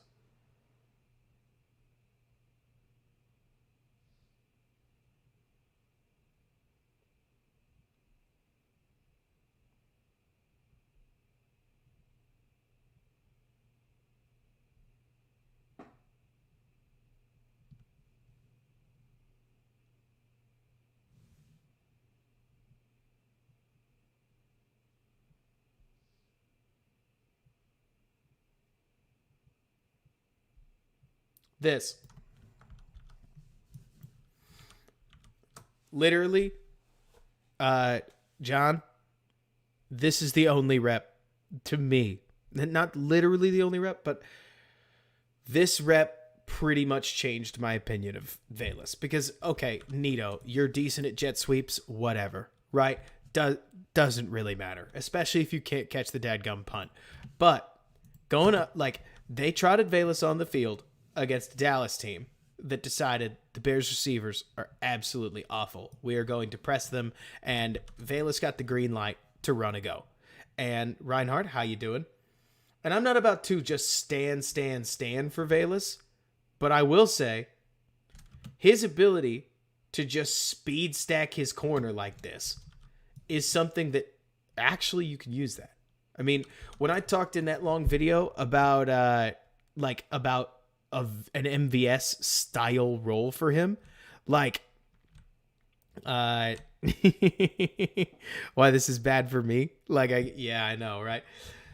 To me, the fact that he can get open deep like this actually gives him a space to exist on the football field. Now we have to catch football, like, especially given the I don't know, like, the throw technically could have led Velus more to the outside, but that's catchable football, and obviously we want to catch it. But this fits my vision for what he needed to do on a football field. John, a little bit got into running. I'll take it. I like the fact that you saw that. And John, for Reinhardt, for once, we're actually closing up at around 11:15. For you, I can make it 11:20. We just watched a little bit of offensive line. Bears are in a... Oh, that's true, John. It is. the Bears offensive line is in a bizarre spot because it all really depends on what they want to do with Tevin Jenkins, in my opinion. And it doesn't help anything that when you go back and you start watching more and more and more of that Tevin Jenkins tape, it actually looks pretty solid. So can he move to left guard? I think he probably can. Let's see here. Was it 15? I keep forgetting this. No, it's the Eagles game. Was it 13 then? I have to have this game. Did I somehow fail to import this? Did I delete it from my Rolodex of Bears film? That's possible too, because why would I want to keep that game? Let's see here. Week 10. No, there it is. Week 13. GBO, SHID. Don't want that. We'll run this for a little bit. We'll speed run it. The idea is to watch Braxton but we haven't mapped out the Bears moves for the next 2 years in the lead up to the Super Bowl victory. Yeah, I get you. Honestly, Whitehair at center doesn't really bother me. The more that I've sat and stewed on it, the more I'm like, Whitehair is the veteran. Whitehair can be the veteran center that I wanted anyways, because having a rookie with Fields in a year like this, that would bother me. Like, if I'm running the team, that would be bizarre. MG, do they add anything before free agency? I don't know. I mean, the other question you got to remember, MG, that I'll ask you is, if you were Cam Fleming's agent, when does he have more demand? My guess would be he has more demand after the draft, right?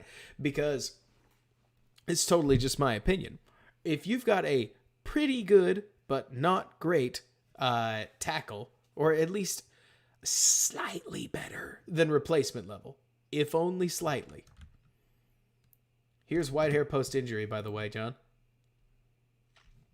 For better or for worse.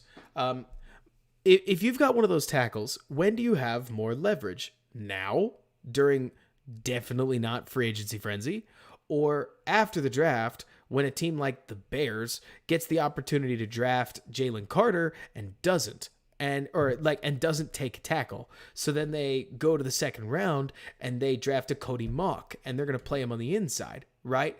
And then they need a right tackle. So now Cam Fleming can negotiate with the Bears, who still have plenty of cap space. My opinion, those tackles like Isaiah Wynn and whatnot get a much better market when teams stop dreaming that they'll draft a rookie tackle. It's just a guess of mine, but it wouldn't surprise me if we see an extra wave of free agency after that. Rock Ya-Sin hasn't he hasn't found a market either, and it makes me think that there's something there. Good night, Foster. Stay safe. This is a nice play, and it's especially interesting to just watch it again because we were paying so much attention to Fields, who tore things up through the air, which it feels a little weird to say, but it happened. Interesting. Look at Braxton getting outreached. Now it's Preston Smith, who's exceptionally long. But he basically gets long-armed. Smith tries to turn the corner. Fields isn't particularly bothered. And then what is Jenkins doing on this side? Jenkins looks for work, re-engages 90, no real issue.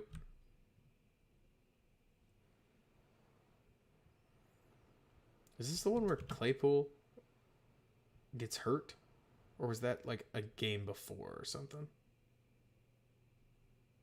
Oh, that would hurt. Looks like a solid rep from Braxton here. Braxton specifically trying to latch the hug. You can see it. Look at those arms come out. Preston Smith's doing a good job keeping his arms off him. Yeah, they're teaching that hug technique like crazy. Honestly, Jenkins' set looks cleaner. Oh, he does, Reinhardt. But, okay, so Reinhardt, the complicated part, I swear, this is just my opinion. The Bears have not given me many great tackles to study. Over the last couple of years, one of the best tackles that the Bears have had is Charles Leno. And that's not saying much. it's more to say that I've watched a lot of really poor tackle play, and I've watched a minimal amount of average tackle play, and then on the other side, I get to look at really good tackle play, usually. At least what I've seen, Reinhardt, is that Braxton seems like he has a fundamental issue with his hips. Yeah, you know what I'm talking about? You know exactly what I'm talking about. Where he opens the gate too easily. All right, I'm going to stand up. Don't make fun of the fact that I am really short.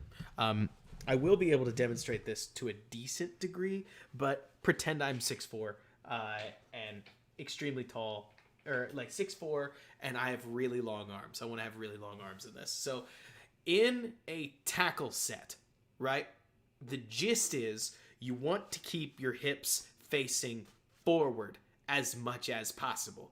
This is because you get a lot of your power from your lower body. So as you shift back in your set, you want to keep these hips as far forward as you can, because from an angular perspective, so long as your hips are more or less forward, like anything from here to here, you can still deliver power that will stifle the rusher, right? Braxton Jones, and I only know this because Jalen Duncan has the same issue from Maryland. Yeah, I know, right? Opens the gate too much. So his hips swing open as he tries to spin and get down the edge. Now, a lot of times, offensive linemen do this thinking that they can apply sideways pressure or even down and out pressure. But generally speaking, as soon as, you know that wide receiver adage, if he's even, he's leaving? If a defensive end gets even with your tackle, many times you plant your foot, you turn the corner. That's how the corner gets turned on you. And two, you're right. The problem is that it's instinctive. I mean, you can try to get taught to trust your feet as much as possible. It's a lot harder to do than that. So, in my opinion, Reinhardt, at this point, it becomes a matter of aggregate. It just comes a matter of averages. Like, I don't think that Braxton Jones's technique problem is going to stop him from putting results out, just like the results that he showed, right? I just don't think I think it'll keep him from being great, if that makes sense. Reps exactly like this one right here, where, not this one, this is a running play, and a running play that Braxton pulls and does really good, or like does a really good job with. I mean, the other thing that doesn't help is that I think Braxton is a legitimate plus left tackle in the run game.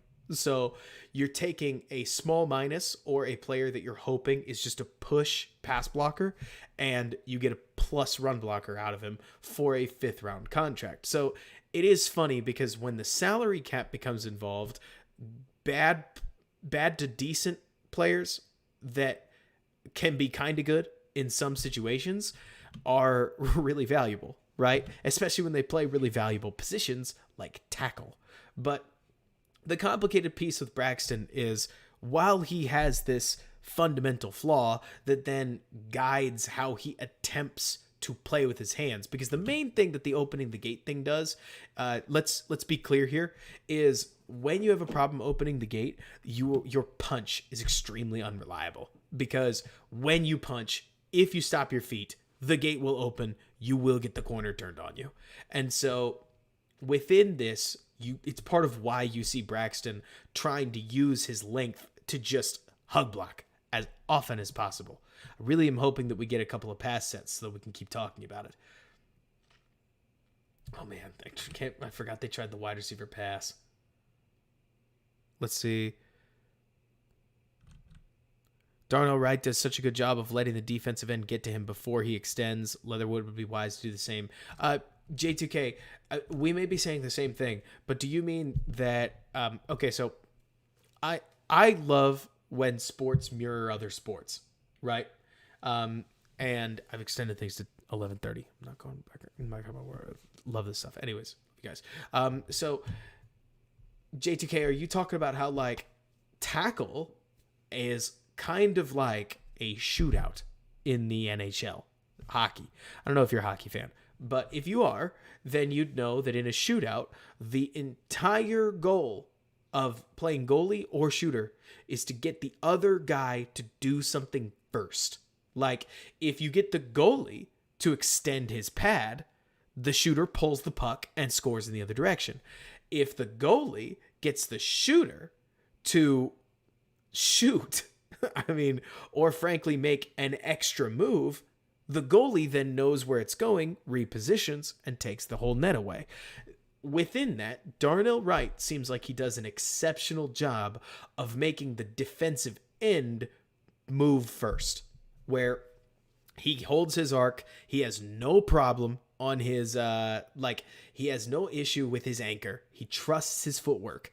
And when the defensive end finally extends his hands, Darnell Wright counters. So he's allowing the defensive end to lead, if you will, and then responds and takes everything away. Braxton can't really do that. Braxton can't afford to not lead the action a little bit because of his own limitations. And that's okay, I think. I don't know. It gets so complicated because I just don't think that there are tackles out there. No. That sentence kind of works. The complex piece of this Reinhart and anybody else is that if you made a list of how many good tackles there are, there's only like 20 of them. And so it gets really weird because while I think Braxton Jones does have issues in his pass pro, I'm not trying to argue against Brandon Thorne. It's more that I think the overall package is worth it. Like, well worth it even. Braxton is good enough.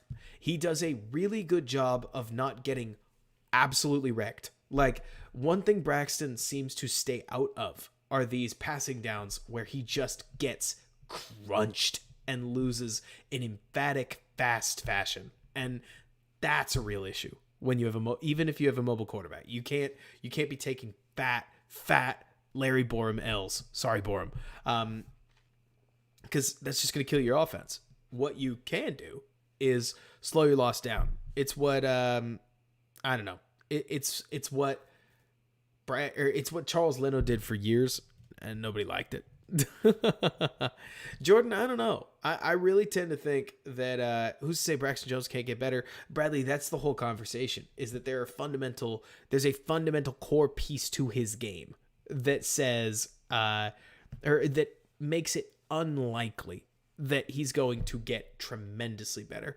I think, Bradley, the other complicated piece to remember is that Braxton may get better, but people will, like defensive ends, will also begin to isolate his flaws and attack them more explicitly. So you end up with a bit of a push-pull where Braxton develops a slightly stronger anchor as people attempt to attack his anchor even more. Reinhart, I'm here for it. I want to see the trade down. The Bears just need a partner. Like the Texans, the Commanders, somebody's got to want to come up. And so what are they coming up for? If the trade down is there, I want it. If nobody's calling, I get it. But what are the Jets calling for is my question. Jordan, I also don't think that Braxton Jones being switching sides is an issue personally. I totally hear you on the Poles Pet Project thing. I think benching Braxton Jones is borderline out of the question because of it. But if Braxton Jones is still starting, then Braxton Jones is still making Ryan Poles look good because of quote unquote what he did in the 4th round. I'll tell you what, by the way, the more Jenkins that I'm watching, the more collected he looks. Here's a pass set. Kenny Clark swims by him, but he's not bothered. Press, puts him on the center. Ball comes out. Nice and easy. I know what you mean, Donald.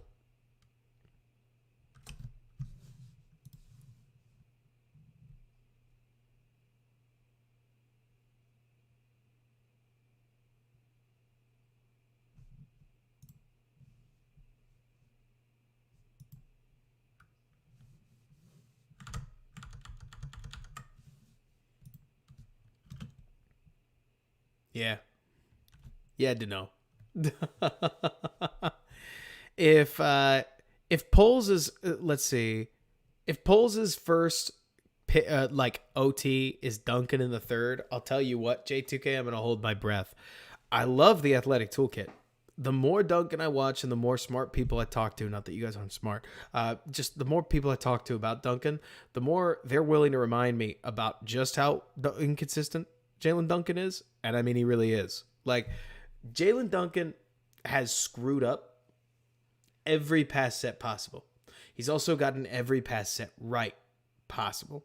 And that can be a bit frustrating to watch. Like, I mean, like you're saying, Jordan, there were moments that Jalen Duncan really shone against. Oh, man, here we go. There are moments that Jalen Duncan's really shone against somebody like Zach Harrison. But then Zach Harrison, when it really counted at the very end of the game, took him to task 3 times in a row. And Zach Harrison's just not that productive. Like, yes, I think his alien arms are crazy, but it doesn't mean, I don't know. Like, if only didn't go back, this would be easy. What do you mean? If only somebody didn't go back, who went back? But, if Olu didn't go back. Oh, yeah.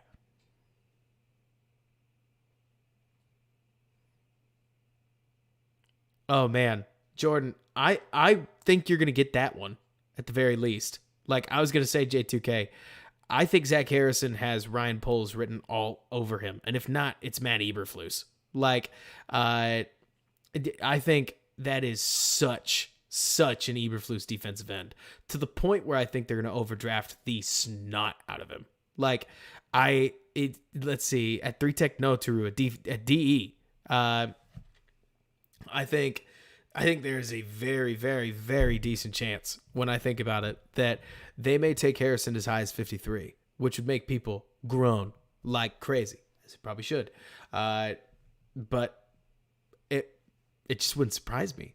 If they're patient enough to let him fall a little further, good. But 36.5-inch arms, like, oh my goodness. They're going to go crazy over a guy like that. They're going to go crazy over a guy like that. And I think Zach Harrison could easily be that good. Like, I know, measurables guy.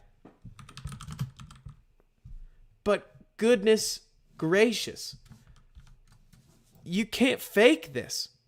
Like, he's so big, he's so long, and he's the perfect weight to play defensive end in a scheme like this. It's like, it's awesome. Like, he's the ideal fit for a guy like that. And for some reason, I mean, okay, there's this guy who used to play for the Texas Rangers. Name was Robinson Chirinos. I don't know if he made it around the Chicago circuit. He had this fun habit of only hitting his home runs, because he had like 15 a year in 1-run games. And within that, I see the same out of Zach Harrison, where the only plays Zach Harrison makes are in key situations, in tight games, and they force a fumble. Like, Zach Harrison has this bizarre clutch gene to him that I cannot explain. I can only report that he just, I mean, he's a game winner in a way that I don't know what his assignments normally are. I don't know if it's that he just doesn't pin his ears back all that often. Like, I don't know. I've watched like 3 games, and within it, he comes through when his team needs him, and he wins them the football game. It's bizarre. It's like, that's just what number 9 does. He doesn't do much, and then all of a sudden, boom, you've got a perfect double arm extension into a long arm, into a corner turn, into reaching out, into tipping the ball away, into game over Minnesota. You lose. Like,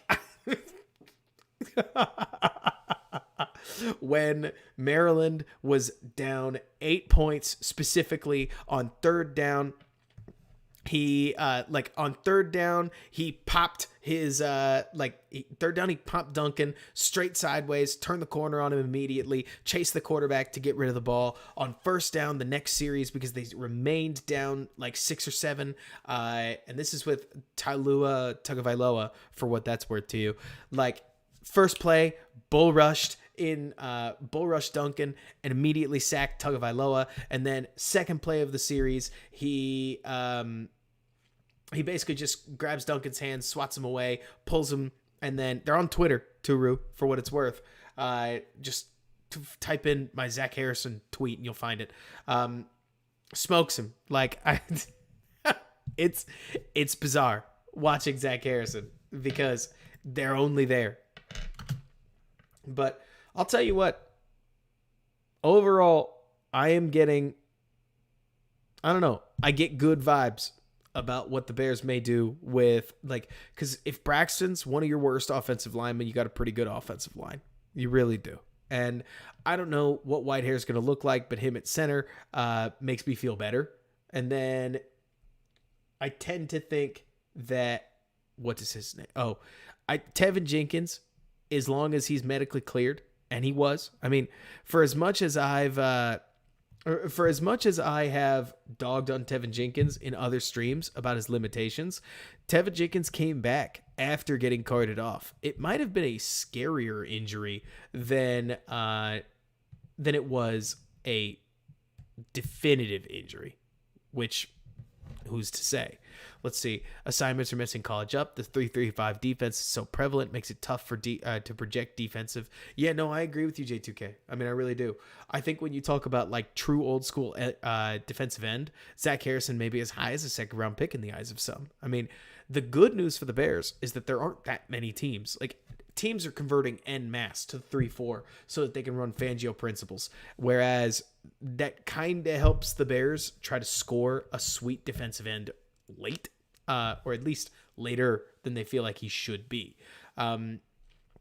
which may very well help Chicago, in this case, because I'll tell you, if you added Harrison and you added, let's see, you got Walker playing the other edge, and you've got Justin Jones, you add a Keanu Benton, and then maybe you also add Zach Harrison. Your defensive line is not good, but it's young, and it's not awful. You're not starting Mike Pennell at that point. You're not starting Armand Watts. You're not begging for Angelo Blackson to come through for you. Instead, you're begging for somebody else, but we'll see. Oh, I mean, Jordan, for what it's worth, putting my conspiracy hat on, I think that the whole right tackle thing with Tevin Jenkins was just for show. I mean, I think I personally believe that they wanted him at guard all along because they saw what, frankly, I think Tevin showed on tape. I actually don't. If I could ask you this, Jordan, what do you need from Tevin at right tackle that he's not giving you at guard? Especially when I think the guards make a bigger difference in this scheme than the tackles do. You need pass protection from your tackles.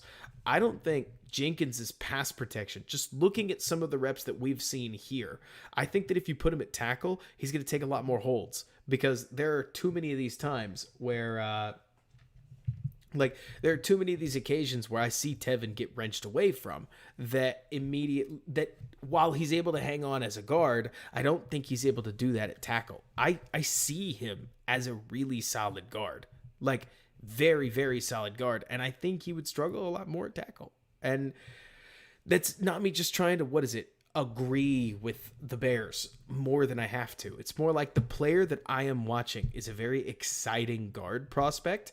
And if you move him to tackle, I think all that space out there is going to give him a lot more trouble than you need. If you keep him on the inside, I think you're just as free to create your answers. I get what you mean, that you're not looking to be pigeonholed, but worst case scenario, you sign a Cam Fleming and Isaiah Wynn, George Fant's still out there. There are options that they're reef level, but they're not awful. And so if you like any of them, you don't have to be pigeonholed if you don't want to be, but we'll have to see what happens. Either way, guys, it is roughly 11:30. I do need to hit the hay. So good stuff, everybody. I'll catch you guys soon in the next one, especially if I'm able to keep these nice and tidy. It just makes it even easier to stream pretty much every week. Can't wait to get into more draft tape. Keep an eye on Twitter. Sure, YouTube too. Like, we'll do what we can. The next, 3 weeks or so are going to be, yes, like the stream. So that other people get it promoted to them. Thank you guys for being willing to stay up with me like you have. I know many of you would have been up here until 1, which I always appreciate. I mean, it's truly an honor. Can't wait. So over the next couple weeks, be thinking of players that you want to see. And then if you all promise to me that you will show up, we will go through the draft tape. And whether it gets blocked or not, you will get to see. Which is great. We love that. And so we'll go through all that. I mean, especially as we start to get, the 11th and the 18th, and then the 25th, I think I'll be in New York, to probably try to shoot some draft stuff. So that'll be with a whole different group, but we'll do 2 weeks of draft streams seems only fair. But anyways, let me know what players that you want to cover. We'll cover them. And until next time, bear down. Thank you so much for bearing with me.